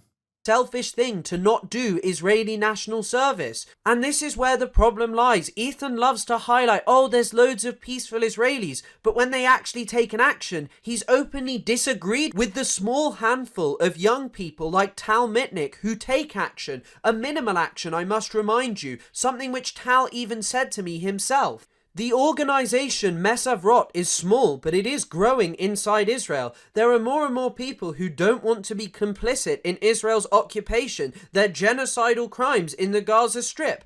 And yet, as I say, Ethan said that this was a selfish thing to do. It is utterly ridiculous. And their argument, by the way, for it being selfish was that, oh, it's not actually good for your career to be in the IOF. This is categorically untrue. It is a good thing. Many people who have served in parts of the IOF, such as Unit 8200, have gone on to get illustrious jobs working for companies like Google. And if you ever wanted to see how awful Ethan really is at confronting even mild criticism of him, one part of iDubbbz's video was dedicated to talking about Ethan's button, the kill switch. And what iDubbbz had to say was that Ethan should have corrected his behaviour, and Ethan did talk about this in the second podcast episode, and what he said was, oh, it saved us loads of money, and oh, you shouldn't show things to the world, we all wish we could have one. But I'm going to be honest, if I had a podcast, I don't think that I would say half the things that Ethan does, or that I would constantly need to censor myself. In fact, I've been live over and over again, and I haven't once thought, oh god, I wish I could have paused that live, because I actually care about what I'm saying. I know and understand politics, and I don't just say whatever I want because I'm not a moron. But the funniest part is that it is very clear in the first part of Ethan's video that he literally used the button in the way that iDubbbz criticised him for. He used it like a tyrant, and a few extra seconds that were available on Spotify give us just a little glimpse into how Ethan treats his employees when they dare to confront him. Authorities block healthcare to Gaza. Again, I'm not. Do you think that I'm talking about walking around Gaza when I say how great multicultural it is? We did never you defended think that? how Israel attacked Gaza since October 7th, not even once. We never I think that's co-signed what they did. Is that not the point he's making though? What? That you're talking about how nice Israel is, but Israel proper is different from Gaza. Yeah, no, I understand. Millions right now, say Muslims in Israel. I guess that's where. As you can see, AB for raising a reasonable criticism and highlighting what iDubbbz was actually trying to say about Ethan was shouted down by both Ethan and Hila, and then Ethan proceeded to hold down the button for 45 seconds, which by the way is triple the length of what it normally does, no doubt to chastise AB as he previously did at another point, and after this point AB didn't appear in the podcast, and Olivia, who also spoke up, didn't say anything else. In fact, AB seemingly didn't even return for the second podcast episode. Perhaps he was expelled by Ethan for daring to criticize him over his terrible views. And I don't think you could ever ask for a better example of why Ethan will never watch a video by someone like me, because all of my criticism is well researched. Ethan has absolutely no response to it, because he is someone who doesn't actually know anything about Israel, Palestine, or politics. This is just a guy who speaks from having lived in Israel for a bit, whose wife literally served the Israeli occupation, which he claims he opposes. Ethan acts as if people target him on the basis of anti-Semitism, but Ethan, it is not because of anti-Semitism, it is because you are unwilling to confront that you have ever done anything wrong. I mean, he tries to dismiss the Yoav Gallant thing here. Gallant wanted to end the war. In the headlines at the time, he was in the headlines for opposing Netanyahu and wanting to end the war. That's what he was in the headlines for, and that's what we're referring to. We misspoke. It didn't sound good. We immediately corrected ourselves. You know, that's how mature people do. That's how you're supposed to handle yourself, isn't it? Like, what more do you want me to do? I have no problem apologizing and admitting and whatever is needed when things happen.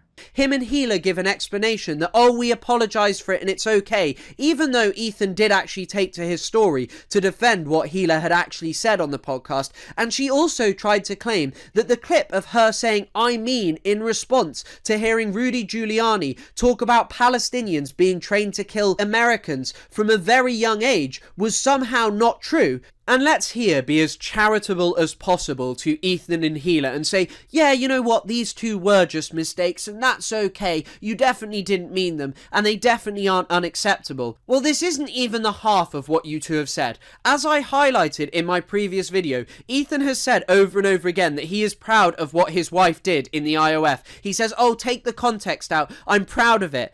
She literally served the occupation. He said that Hamas uses and hides in hospitals and that isn't even up for debate, even though that claim is totally untrue and inaccurate and is literally facilitating Israel's genocide right now. I mean, Israel just bombed the Al Ahli Baptist Hospital. They just blew up the Turkish Cancer Hospital. They are expelling people from hospitals under this faux idea that they are Hamas bases. And this is a key facet of Israel's genocide.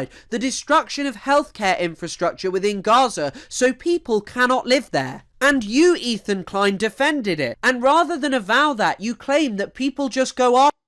Do you see this? Counter-terror police assessing kneecap concert video. The Metropolitan Police said it was made aware of the video, which has been referred to Counterterrorism Internet Referral Unit for assessment. Counter-terror police are assessing a video reported to be from a concert by Irish language rappers Kneecap. Social media clip of the hip-hop trio appeared on stage to show one member of the group shout up Hamas, up Hezbollah. The footage was posted online by Danny Morris from the Jewish security charity, the Community Security Trust.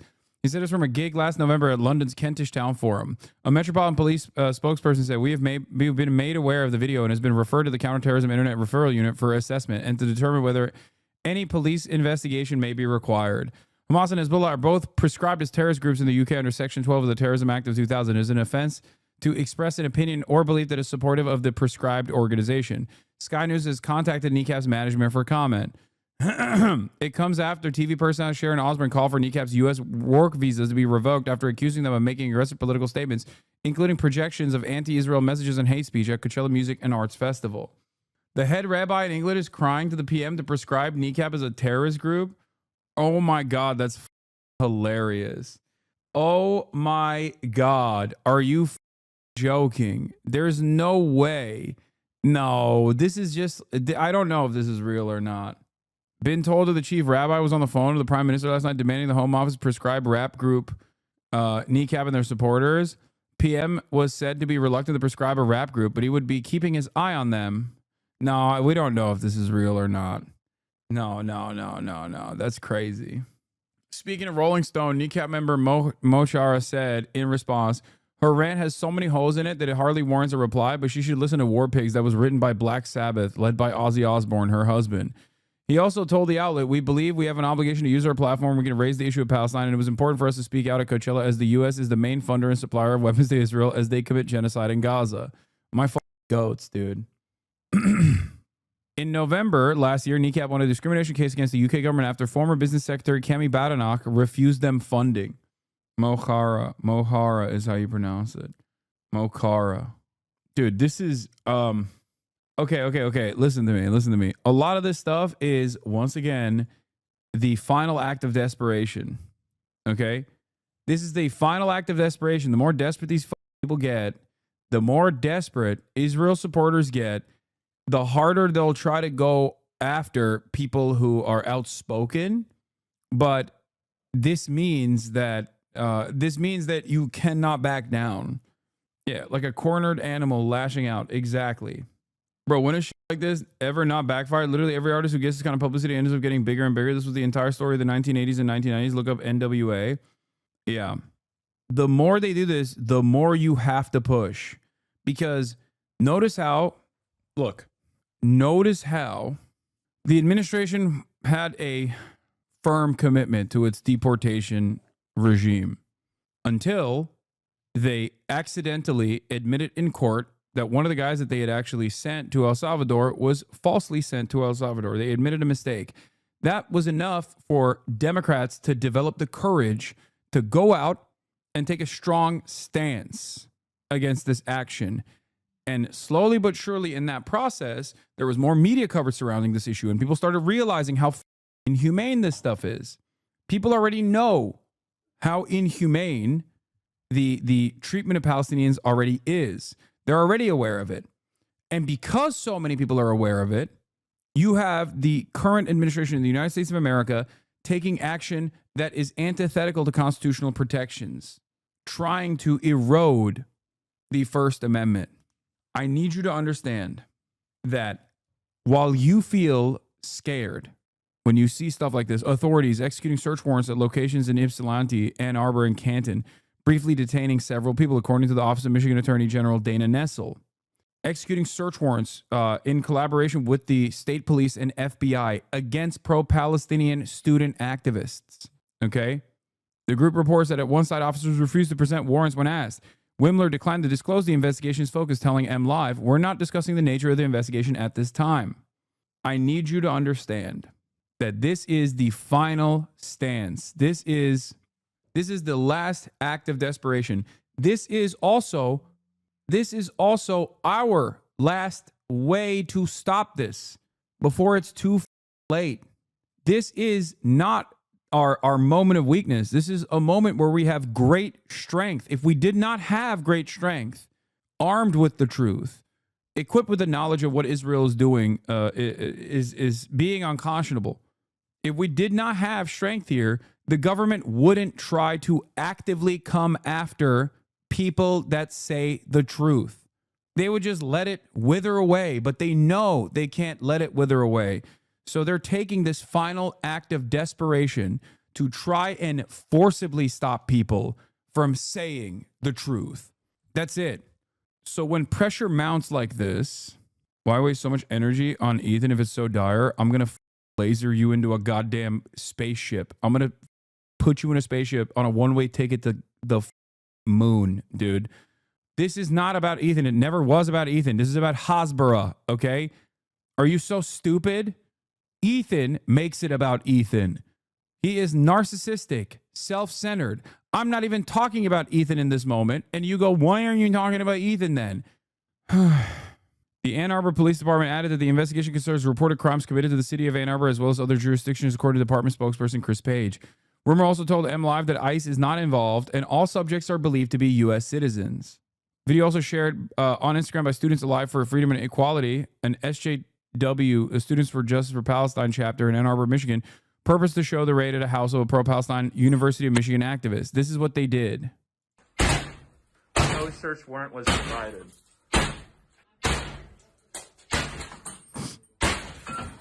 Show me your hands out. Hands up. I'm a Pepega, but I don't see how pro-Palestinian protesters getting raided by the FBI means we're winning. The reason why they're taking such strong enforcement action to silence the truth is because it has reached a level where the average American citizen is not of two minds on this. This is an act of desperation from the federal government. That is my point. There were people like me, myself included, that have been saying these things for the past 10 years. There was never this level of public persecution and even prosecution because they could nip that shit in the bud before it actually breached containment. This is the panicked last bastion effort of an administration that recognizes that this ideological battle has been lost. And what they fail to comprehend is that this kind of violence, this kind of state violence will inevitably create more resistance. That's it. So in this moment, instead of feeling fear of government prosecution, we should be confident in our voice. Okay? We should double down. This is the moment to double down because I fear that if this admin gets its wishes and actively silences those who speak out against Israel's atrocities, then it's over. This isn't just about Israel. Although it is at the heart of the story, it's not just about Israel at all. This is about opening the door to a fully fascist government that is already attempting to change the legal confines in which they operate by undermining the First Amendment, by undermining due process. Yesterday, it was students on student visas and those with green cards. Today, it's American citizens. So when you fight this battle, remember, it's not just for those who are being slain in Gaza. You're fighting this battle for everyone in America, perhaps maybe all around the world. That's how much power the American government has. So keep that in mind. Recalling the wholly fake anti-Semitism smear of Representative Rashida by Jake Tapper and Dana Bash when Tlaib suggested Nessel was treating pro-Palestine protesters unfairly. Yeah. You cannot make this shit up. Pro-Israel groups at Yale are inviting far-right convicted terrorist Itamar Ben-Gvir to campus, who just yesterday said Israel should bomb food and aid depots in Gaza, and Yale is punishing the student group that dared to protest his visit. Yes, and they're not only punishing them, they're libeling them as racist using secret, unseen evidence. And the guy being protested routinely chants death to Arabs and was convicted in Israel of racist incitement. Up is down, black is white, nothing matters anymore. The more extreme the response from the government, the more it brings it closer to home for normies and forces them to look at the reality of the situation, that they can't stay silent because they can't ignore it anymore. Basically that, right? That's my hope. That's my hope. But here's what I also think, though. Without actually those in positions of power, like the Democratic Party, making a big fuss about these issues and redirecting the media attention to these kinds of insane First Amendment enforcements, okay? These unconstitutional and unconscionable anti-First Amendment decisions being made by the federal government, they have to be put an end to. They have to stop. And if the Democratic leadership doesn't actually speak out on this and then hyper-focus the media's attention on these matters, most Americans are going to go about their days completely oblivious to the actions of the administration and only recognize it when that violence comes down their doorstep. There's already great instability within the American economy. The opportunity for the Democrats to make a big fuss about this is right now. After you because of anti-Semitism, that all you do is show sympathy for Israelis.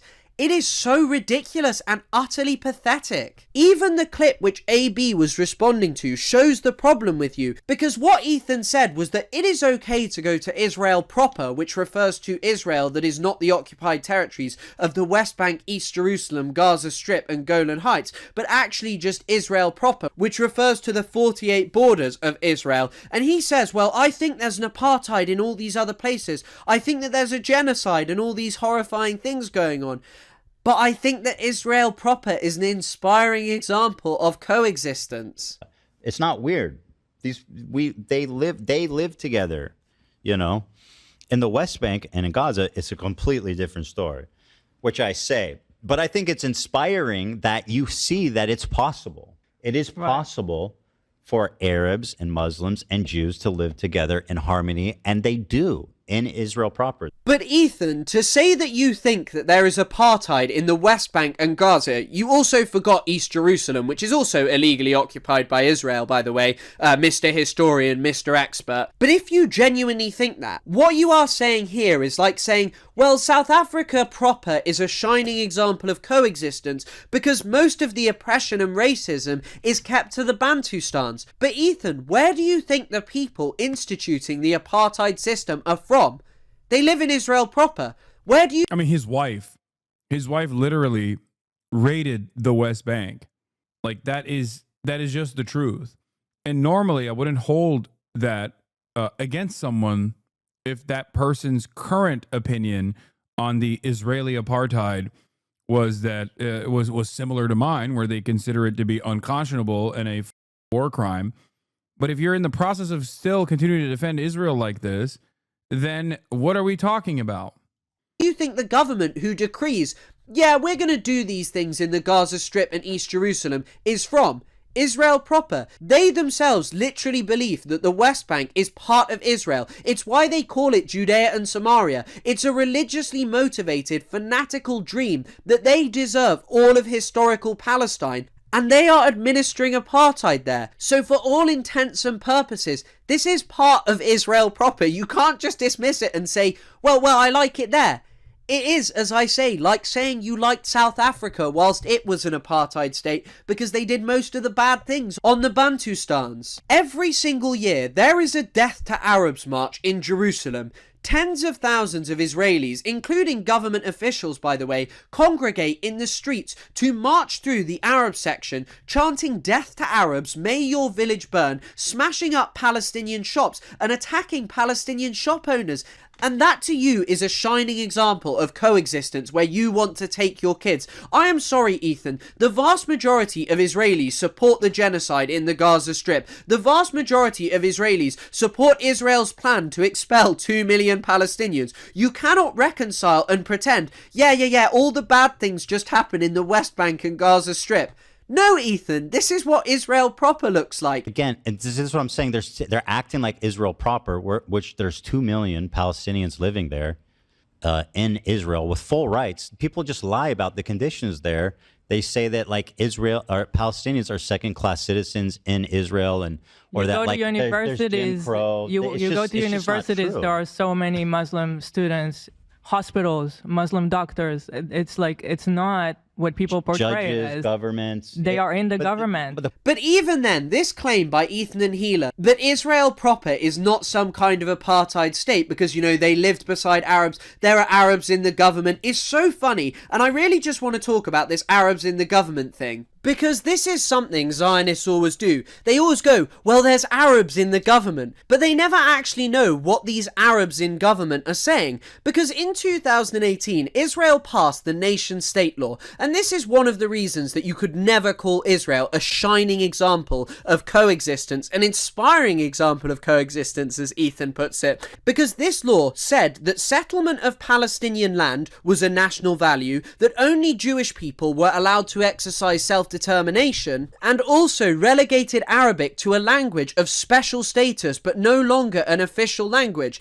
And the reason that I bring up Arab members of the Israeli Knesset is because Ayman Odeh, the leader of the Arab opposition party, literally referred to this as a law which relegates Palestinians to being second-class citizens. So how dare you sit there and use this as some kind of example of, yeah, actually there's brilliant coexistence because they have politicians, when these people are literally criticizing it as a Jewish supremacist nation. You are so ridiculous. And this is what I mean when you can't avow that you've ever done anything wrong, that you have to sit there and pretend that it's, you know, minimal things, that it's only a couple of things. No, Ethan, it is a long pattern of spreading Israeli talking points to justify Israel's crimes against the Palestinian people.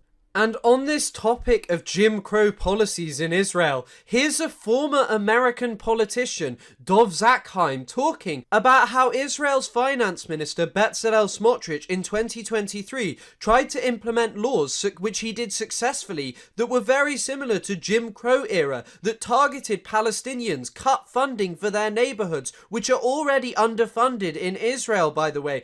And yet you just sit here and act as if it's only mega lefties that say this. Again, this guy worked for the US government. And then there are so many other laws within Israel proper that clearly just discriminate against Palestinians on the basis of their race. For example, there are family unification laws which are only applied to Palestinians. So if a Palestinian who lives in Israel proper marries a Palestinian who lives in the Gaza Strip or West Bank, Israel literally has a law since 2003 which has banned over and over again those families from reuniting inside Israel proper, and often inside even the occupied territories. And the reason Israel does this is so they can expel Palestinians without having to do it, because if you really want to be with your partner, what are you going to do? You'll leave the country and Israel will never allow you to come back. And then you also have the very different ways in which Palestinians are surveilled in comparison to Israelis. Because when it comes to Palestinians, they can get arrested for social media posts showing solidarity with the people of Gaza.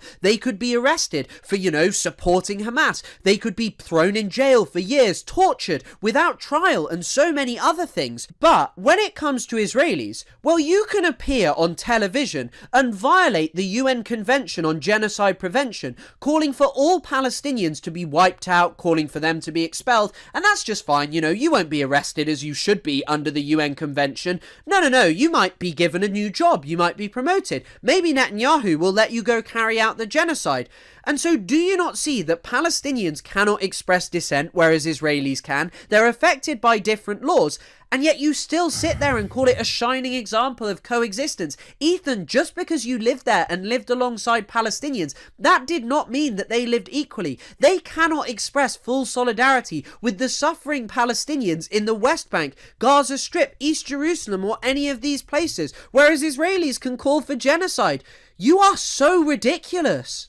As the 2018 nation-state law enshrines, these people have to say that, yeah, settlement of our land in the West Bank, well, that's just our national value, you know. We can't exercise self-determination here. That's only for the Jewish people, because it's this wonderful space of coexistence, you know. Now, as another means to avoid any questions about Ethan's actual ideology, he tried to make it seem as if all of the criticism against him was anti-Semitic. He claimed that Hasan had a swastika sword in his house, which him and his other crew members were endorsing, even though it was just a sword from a character in an anime. And he also tried to claim that iDubbbz was being anti-Semitic and engaging in Holocaust denial by talking about Israel's cultural appropriation of Palestinian food to try and make the Zionist project seem more Middle Eastern. Dude, it's like, it's so stupid. It's so stupid. It is so desperate. And the very fact that there are people who don't see this as an act of desperation, the very fact that there is not more than like 10 people max that look at this and go, dude, what are you talking about? It blows my mind, dude. Truly mind-boggling.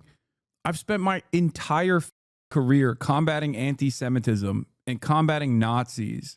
When Ethan Klein was cozying up to the likes of Jordan B. Peterson, who has done a ton of very weird and somewhat subtle neo-Nazi propaganda, talking about the fears of cultural Marxism, you know, Judeo-Bolshevism, which is the new version of Judeo-Bolshevism.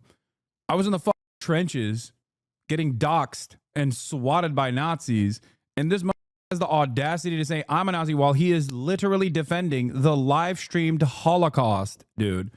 That's crazy. He's also doing, like, once again, like almost a form of Holocaust denialism, which is basically like diaspora apologia, basically saying that hummus is not Jewish food. Even Dan doesn't understand what he's saying. He says there's no Arab distributors. Of I don't course think that's bad. Holocaust denial. No, but I'm correcting myself because I think it's close. When you deny like the Jewish like the way that all 900,000 Jews were displaced. Yeah, from other countries in the Middle East. So I get that. Denying that is not. I can't believe he's still going on with this, where he's saying like 900,000 Jews were displaced. 900,000 Jews were displaced from Arab nations. This wasn't like separate countries, okay, going through the motions of pan-Arabic nationalism across the board in their own unique ways, especially purposely egged on by the Israeli state to fulfill the Zionist project, the ultimate desire of populating Israel with as many Jews from all around the world as fast as possible. People volunteering to go to Israel is not the same as people being forced out of their ancestral homes with no way of return. People volunteering to go to Israel and then not wanting to go back to Iraq or not wanting to go back to any of these other countries is very different. Palestinians still cannot go to Israel. Palestinians cannot go and visit their grandparents' homes. But you can be a Jewish person anywhere around the planet right now and get a house in the West Bank. Get a Palestinian's house in the West Bank, as a matter of fact. How is that appropriate? How is that normal? It's not. It's not normal at all. It's fascism. That is, in my opinion, a form of like Holocaust. But the Holocaust is a specific thing that happened in Europe. Like you can just. It's a way. I think you need to it's frame historic. it differently. It's anti-Semitic historical revisionism. How about that? Okay. Yes. Yeah. Now this is saying hummus is not Israeli food. Israeli cuisine is just like made up because the Israeli state is made up.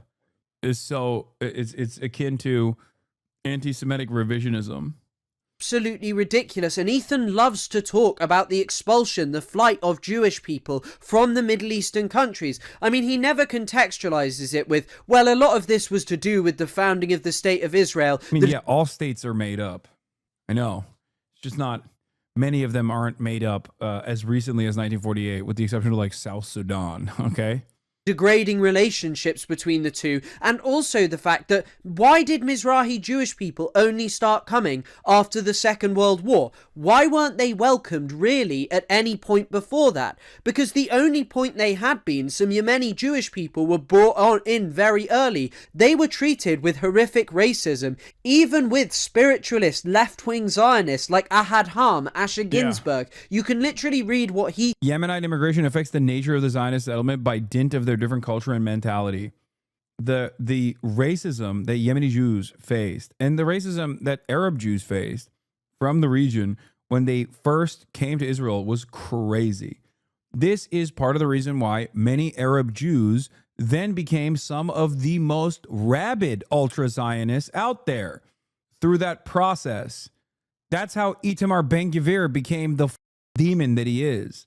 He thought about Yemeni Jewish people here. Or you could read this quote from... The Moroccan Jew took a lot from the Moroccan Arabs. The culture of Morocco, I would not like to have here. And I don't see what the contribution present Persians have to make. We do not want Israelis to become Arabs. We are in duty bound to fight against the spirit of the Levant, which corrupts individuals and societies, and preserve the authentic Jewish values as they crystallize in the evidently European diaspora. From David Ben-Gurion, Israel's first prime minister in the 1960s, when he said, "The Moroccan Jew took a lot from the Moroccan Arab. The culture of Morocco I would not like to have here, and I don't see what contribution present Persians have to make. We do not want Israelis to become Arabs. We are in duty bound to fight against the spirit of the Levant, which corrupts individuals and societies and preserve the authentic Jewish values as they crystallized in the diaspora." And this fits perfectly with what the Zionist project did. They only brought Mizrahi people over after the Holocaust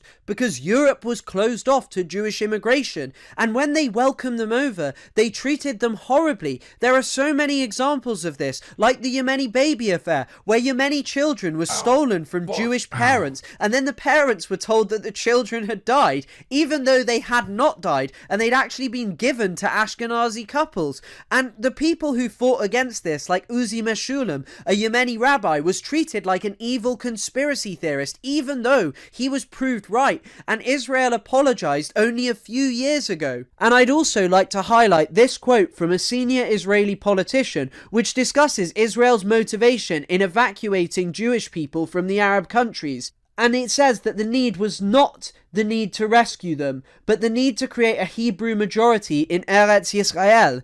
And there you have it. Ethan, you speak about this as if it was some uniform expulsion that came out of nowhere, that it is somehow akin to the Holocaust, that it is revision of Jewish history to talk about, yeah, Israel didn't actually want this culture and has only recently embraced it as a means to try and demonstrate that it is not a settler colonial nation, because people like you think that colonizers can only be white. But in reality, the expulsion and the existence of Mizrahi people within Israel is very complex. You could actually read people like Ella Shohat, herself an Iraqi Jewish person, talking about this, or you could just carry on listening to Israeli state propaganda. And this would be the key point, Ethan. Of course, Mizrahi Jewish people participated in Arab culture. They lived and existed within that environment for hundreds of years. But Israel appropriates their culture and uses it as a means to make themselves seem more Middle Eastern, even though it is a settler colonial project that, as its early leaders put it, was a means to extend Europe into the Middle East. It wasn't just Herzl. Max Nordau said exactly the same things. So when you sit there and go, well, it's anti-Semitic Holocaust revisionism to talk about this, it's just utterly ridiculous. And also, Ethan justified supporting Israel by claiming that 80% of Israeli Jews had nowhere else to go. I mean, what that means, I don't know. But it's important to note here that many people who actually work in the One Democratic State campaign, yes, not just saying one democratic state, people who actually are working towards this, discuss how this future will include all Israelis and Palestinians. The right of return for Palestinians will be implemented, but not with mass expulsion of Jewish people who actually live in historic Palestine. However, at the same time, I would like to read a quote from the Israeli historian Tom Segev. Segev recently wrote, "At the age of 80, I'm starting to think that maybe it wasn't right from the outset, the whole Zionist thing. Most Israelis are refugees or the offspring of refugees, not Zionists but refugees. So you'll say, well, that justifies Zionism because this was a land they were able to come to. But we need to remember that the majority of the Holocaust survivors did not come to live in Israel, and that the majority of Jews in the world are not coming to Israel. They can, but they don't want to live in this country. So Zionism is not such a great success story. It also doesn't provide security to Jews. It's safer for Jews to live outside Israel." And Ethan, you proved this in your video. You say that you've had to cancel your trip to Israel because you don't want your children to be exposed to potentially rocket sirens or something else happening inside Israel. A peace We put the deal or something to go into effect. Yeah, we put the visit off while the war is Because we want happening. to come with the kids and... I don't want them to have to deal with sirens and seeing all that shit, hearing all that shit. You know? But that's just not going to happen to them inside America. You and your children are incredibly safe. You are not going to be subjected to violence because although America is a settler colony, it doesn't have an open frontier of settlement right now. And as many of the most... All of the Arab nations that expel Jews have offered them the right to return since the 90s, something Israel refused to do with the Palestinians. Yeah, of course they will never do that. Eminent historians who discussed the concept of the frontier have noted, any time frontiers expand, it provokes violence. And so as long as Israel keeps on expanding into Palestinian land, it is always going to be met with violence. It is never going to be this safe and wonderful project as you try and make out. It is a complete and utter failure. And your desire to cling to the state of Israel and act as if it is wonderful, a beacon of coexistence, is frankly ridiculous. It is a state that was begun with the expulsion of 750,000 people, the instant removal, lightning quick, of 750,000 people. Israeli settlers literally moved into Palestinian homes. They took pot. Yeah, remember he was worried about his children hearing sirens, despite, Israel has to exist, otherwise no Jew is safe, which is inherently stupid. But also the very same couple that you're seeing on screen has for months made jokes about, like, Hasan, why don't you go to Gaza? You're too scared to go to Gaza. Over and over again. Pots, pans, photo albums, everything that you could possibly imagine from people's homes. So Ethan, anyone who is genuinely committed to Palestinian liberation is of course against anti-Semitism. None of us support the extermination of Jewish people on the basis of their race. This is the whole basis of the rejection of Zionism. We reject the Zionist project because it is an ethno-supremacist project which has justified the extermination of hundreds of thousands of Palestinians and the expulsion and destruction of the lives of millions more. Israel now heads towards expelling 2 million Palestinians from the Gaza Strip. It is increasingly looking like it will probably end up doing something similar in the West Bank and East Jerusalem in the near future, and perhaps one day it will try and do it inside Israel proper as well. So why you cling to this state is beyond me. You cannot sit there and say, well, most Jews are Zionists and that makes it okay. The statistic that I know what it is. It's, some will say, oh, it's propaganda. Some will say it's his wife. Some will say this and that. But I think the truth is way more childish. The truth is even sillier. It's because he feels wronged. It's because of his ego. That's it. It's a sunk cost at this point. He has dumped way too much into one direction in this conversation. And maybe the starting point was a little bit of propaganda, but I'm telling you, there is just no way that he can self-reflect and change trajectory. That is the major reason. It's narcissism and selfishness. I could not comprehend how for months, when I wasn't even talking about Ethan, when he would just like chirp on and on and on about all of these pro-Palestinian content creators, myself included, I could not understand how someone could be so openly selfish. He could say the same about you. Dog, I didn't know who the Ethan Klein was, and I was talking about the Palestinian Emancipatory Movement. What the are you talking about? He could say the same thing about you. What do you mean he can say the same thing about you? No, he can't. The amount of times I've covered Ethan Klein on this broadcast is marginal in comparison to the hours and hours and hours of time and effort that he has poured into not just me, but every pro-Palestinian content creator. I ironically only talk about Ethan. I only talk about Ethan from the framework of him doing Hasbara. As in, he could say you're projecting. Yeah, he'd be wrong, though, in that instance, don't you think? Do you not have the capacity to understand how different these two circumstances are? I tweeted about this last night as well. Ethan has the audacity to claim that I've been attacking him from the jump when I was so goddamn charitable for an entire year, not knowing that he was like making fun of Aaron Bushnell, making ridiculous statements in defense of Israel, while simultaneously still trying to hold on to the aesthetics of being pro-Palestine, using that as a shield to brainwash an audience of parasocial fans into assuming this like totally contradictory position where they're pro-Palestine, but only within the neat little confines that Ethan Klein has created, where everyone who's outspoken about Palestinian emancipation, every group that is resisting against Israel is in the wrong. Only Ethan is the one true pro-Palestinian voice. And he happens to think that the only Palestinians that you can hear from, that he calls Gazans, by the way, are the group of people that were like, we're done, enough with this war, we don't like Hamas. That was the only time he's ever spoken about the Palestinians since we had a podcast. Brother, you are still giving the benefit of the doubt now? Wait, what? I'm not. I'm telling you. It doesn't matter what his intentions are. What matters is his output, okay? And his output is being pro-Israel in a very nefarious way. But I think the reason why he will never self-reflect on this is because he's dug in his heels. He is dug in far too deep. Yesterday, he posted an Instagram story, once again, in the most cowardly way possible, because he doesn't want to hear from anybody that can push back at all. And he added, or he demanded his audience reach out to Hen Mazig, okay? Hen Mazig is a Hasbarist, like self-declared. It's not like a secret, okay?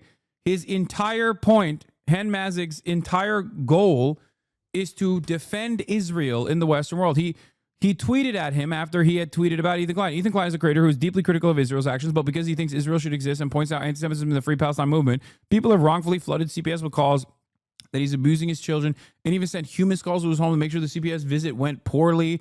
If this is how you react, even the slightest criticism, you are not on the right side of history. This is precisely what's happening, and Hassan's propaganda has been so effective, he's managed to convince most of the left of him a radical Zionist with zero evidence. Hen Mazig, I can't tag. Someone sent him the new EK video about their blatant dog whistle with the swastika. Dog, you're tagging Hen Mazig, okay? You complain about me platforming Bad Empanada. You're tagging Zen Mazik. You're literally operating like Canary Mission, and while simultaneously being like, I'm pro-Palestine. It's insane, but his audience is too stupid to know that. I said I defended this dude for a year, not knowing he was making fun of Aaron Bushnell and doing Hasbara. Then he tried to deplatform me and other pro-Palestinian content creators. He worked with the ADL to make Zionists a protected class on Twitch, a narcissistic crybully making the genocide about himself, which is the best thing you can explain. I could be misunderstanding what this means, but I think you're part of the same company. What? Could it possibly be an issue that is addressed and resolved internally? What is this? The same company? What? What does this even mean? What? He responded to by calling you a Nazi so brain broken is depressing. That 90% of Jewish people are Zionists isn't even correct. But if it were, it wouldn't change anything. I'm sure that many white people supported apartheid. I'm sure that many white people didn't see a problem with colonialism. But we do now. We have grown and we have changed. And I see Zionism for what it is. It was always a movement premised on the fact that the Palestinian people who made up the vast majority of... Yeah, this is the guy he added. When considering numbers related to Gaza, keep in mind, these figures come from the Gazan Health Ministry, which is controlled by Hamas. Hamas classifies every casualty on their side as civilian. Hamas has claimed they lost hostage and took months to identify them. Yet when Israel strikes Hamas officials, they somehow identify all the deceased and their ages within seconds. A journalist or doctor who assists Hamas in holding hostages is no longer a journalist or doctor, they're a terrorist. Hamas presents civilian casualties as mostly women and children to generate sensational headlines, just as outlets like BBC amplify. Hamas lies to make the world hate Israel. They don't care about the truth, only their goals. Hamas doesn't have to lie to make the world hate Israel. Israel does that all on its own because every single defender of Israel is the most insane, baby murder loving, bloodthirsty, arrogant, entitled freak of all time. And sometimes really ugly too, like Rabbi Shmuley, or directly linked to Jeffrey Epstein, like Alan Dershowitz. Not exactly the best guys out there defending Israel. Perhaps that's part of the reason. Or maybe it's because despite Israel's best attempts, people still are able to live stream their own Holocaust, their own demise, and people that catch wind of that in spite of the mainstream outlets routinely trying to contextualize these atrocities, people that see the live streamed child Holocaust go, oh my God, that is unconscionable. To think that there is, in the United States of America, to think that there is any kind of resentment towards Israel is crazy to me. I never would have thought that I would see the day. This is the country that did the war on terror. This is the country that backed the war on terror by doing unlimited amounts of Islamophobic propaganda from every orifice of media. This is a country where Israel is presented as the most moral ally, the most important democracy in the region for years in perpetuity. This is the country where some of the most reputable media outlets have basically dropped any pretense that they are unbiased in their journalism when it comes to Israel and Gaza. And yet, in spite of all of that, 53% of Americans have an unfavorable view of Israel. That is crazy. If the media actually covered what Israel does in the way that they would cover what Russia is doing to Ukraine, Americans would be joining Hamas. Okay? They would literally offer material support to Hamas in the way that they did to the IRA. Okay? Jesus Christ. What are we talking about? And then they still go, it's the whole world hates Israel because Hamas lies and puts babies in front of our missiles. It's like, don't throw missiles there then. Yeah. What actually happened? Israel eliminated Hamas terrorists in Gaza who were planning an attack. The BBC, 8 workers killed in Israeli airstrike. Are we even surprised? Here he is, defending the aid workers that Israel killed in an airstrike. They claim Gaza is on the brink of famine, but also report booming desert shops and shawarma stands. They blame Israel for lack of aid, but also refuse to honestly report how Hamas steals the aid and resells the Gazans at exorbitant prices. Which one is it, New York Times? Like, this is the guy who, Ethan, who is pro-Palestine, this is the guy who he's calling on. A fellow at the Tel Aviv Institute. The future of combating hate. We uplift Jews and other marginalized groups off and online through innovative social media-driven strategies. Hashtag Jews Talk Justice. Literally an institution that is dedicated to doing Hasbara.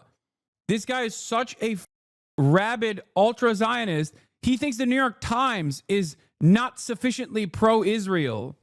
Hamas's refusal to release them keeps this war going. If they truly cared about human rights, they would be demanding, they'd protest Hamas.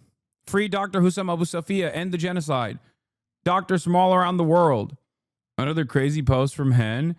What's the difference in a cow and the Nakba? You can't milk a cow for over 66 years. I'm not going to even say nothing, but this is just straightforward Nazi shit, okay? Actually, I am going to say it. This is straightforward Nazi shit. This is literally what the Nazis say about the Holocaust. How are you, a Jewish man, so oblivious to what you are doing in this situation?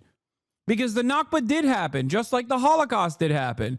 And just like Nazis say, oh, you're milking the Holocaust to disparage Jews all around the world, you as a Jewish man are disparaging the Palestinians. Ironically enough, while the Holocaust is ongoing this time. That's the guy. That's the guy that Ethan called on to get help from. And then he still says he's pro-Palestine. I'm sorry, dude. If it walks like a duck, talks like a duck, quacks like a duck, it's probably Hasbara duck, okay? It's a duck that's doing Hasbara. This has got to be a Holocaust denial joke that they just put the Nakba into. Exactly. It's the same shit. That's why so many of Israel's greatest defenders come across like neo-Nazis the moment that you recognize that the people that they're talking about are human, okay? If you don't think Palestinians are human, you don't understand what they're doing here. But if you do think Palestinians are human, God forbid, okay? Humans that have dreams, lives, that want to live free, see the world, you know, enjoy the sun without constant fear that this apartheid regime is going to come and kill every one of their family members and them too, okay? The moment that you recognize that Palestinians are human, all of this falls apart. So you have to do a steady diet of dehumanization all the time, a steady diet of justifying all of the atrocities that are happening to the Palestinians by saying Hamas, October 7, Hamas, October 7, Hamas, October 7. 76 years at this point of occupation, and they're talking about Hamas, October 7. Oh, this is the problem. The problem is many people do see Palestinians as human beings, okay? So they recognize what these guys are doing, just like we see Jewish people as victims of the Holocaust because they were human beings. We don't adopt the Nazi framing on the matter, okay? We also see Palestinians as human beings that are victim to the Israeli genocide. It's crazy. The inhabitants of that land did not have a right because they were further from the proximity to Europeans. I mean, as I noted in a previous video, it's what Arthur Balfour said. He said that he didn't care what the 700,000 Palestinians wanted, even though they were the majority. What mattered to him was what Jewish people who did not live in that land wanted. And this is why I have to question what point there is in supporting Israel. There will always be Jewish people who exist there. Ethan tries to dismiss the idea that Israel is a state which says that it represents all Jewish people. He says, I don't think Israel have ever said that.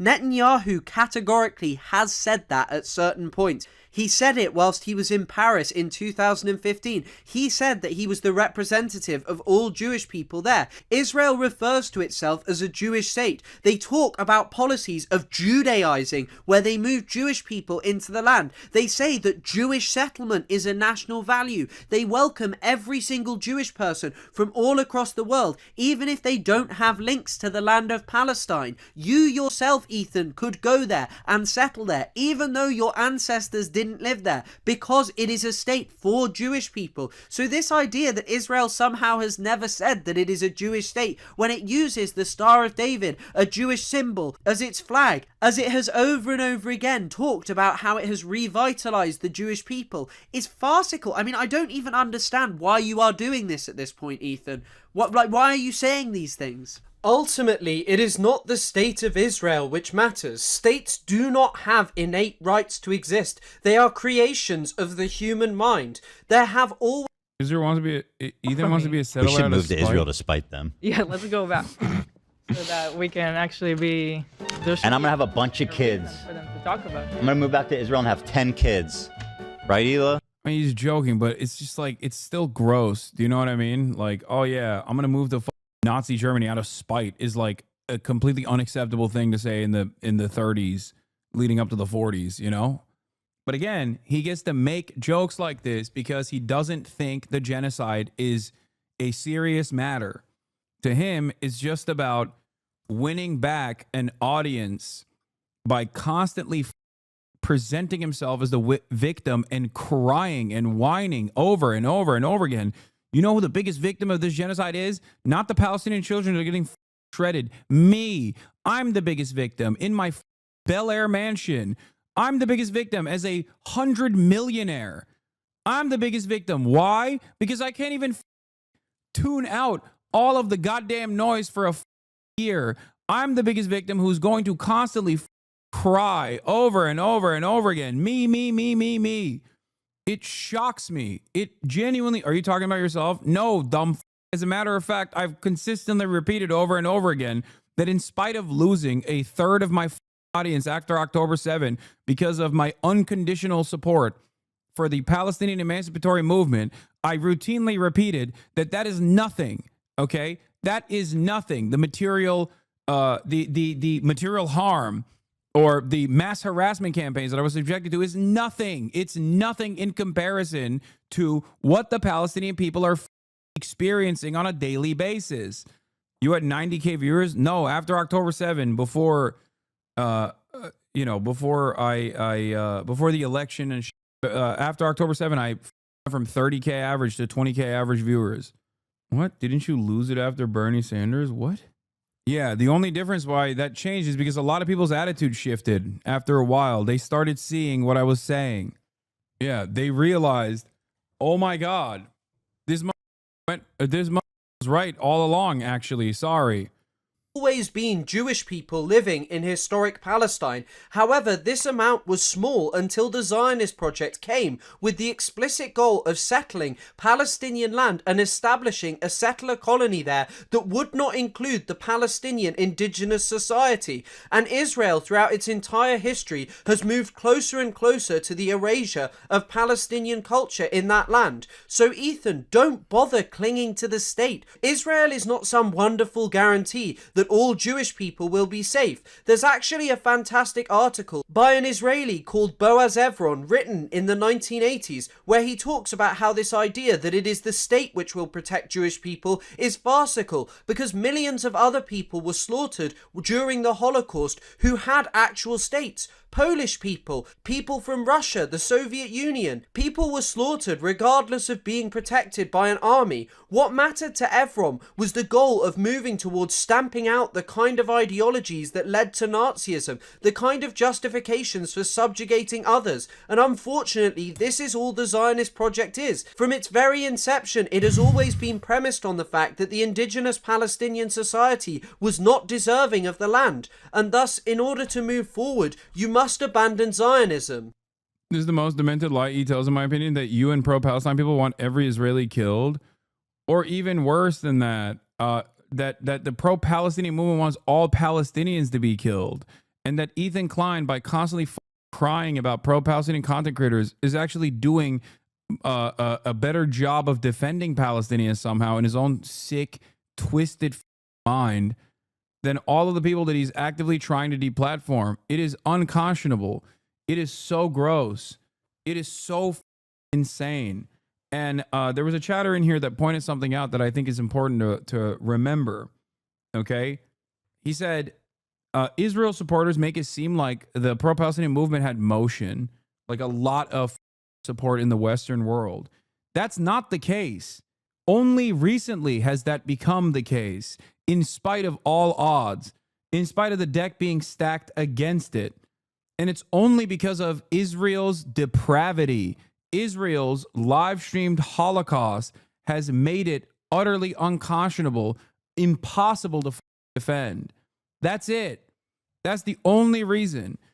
If Israel did another, siege, as they have done time and time again, and killed like 2,000, 3,000 people, and then scaled back the atrocities after, this would not even be a matter of public debate.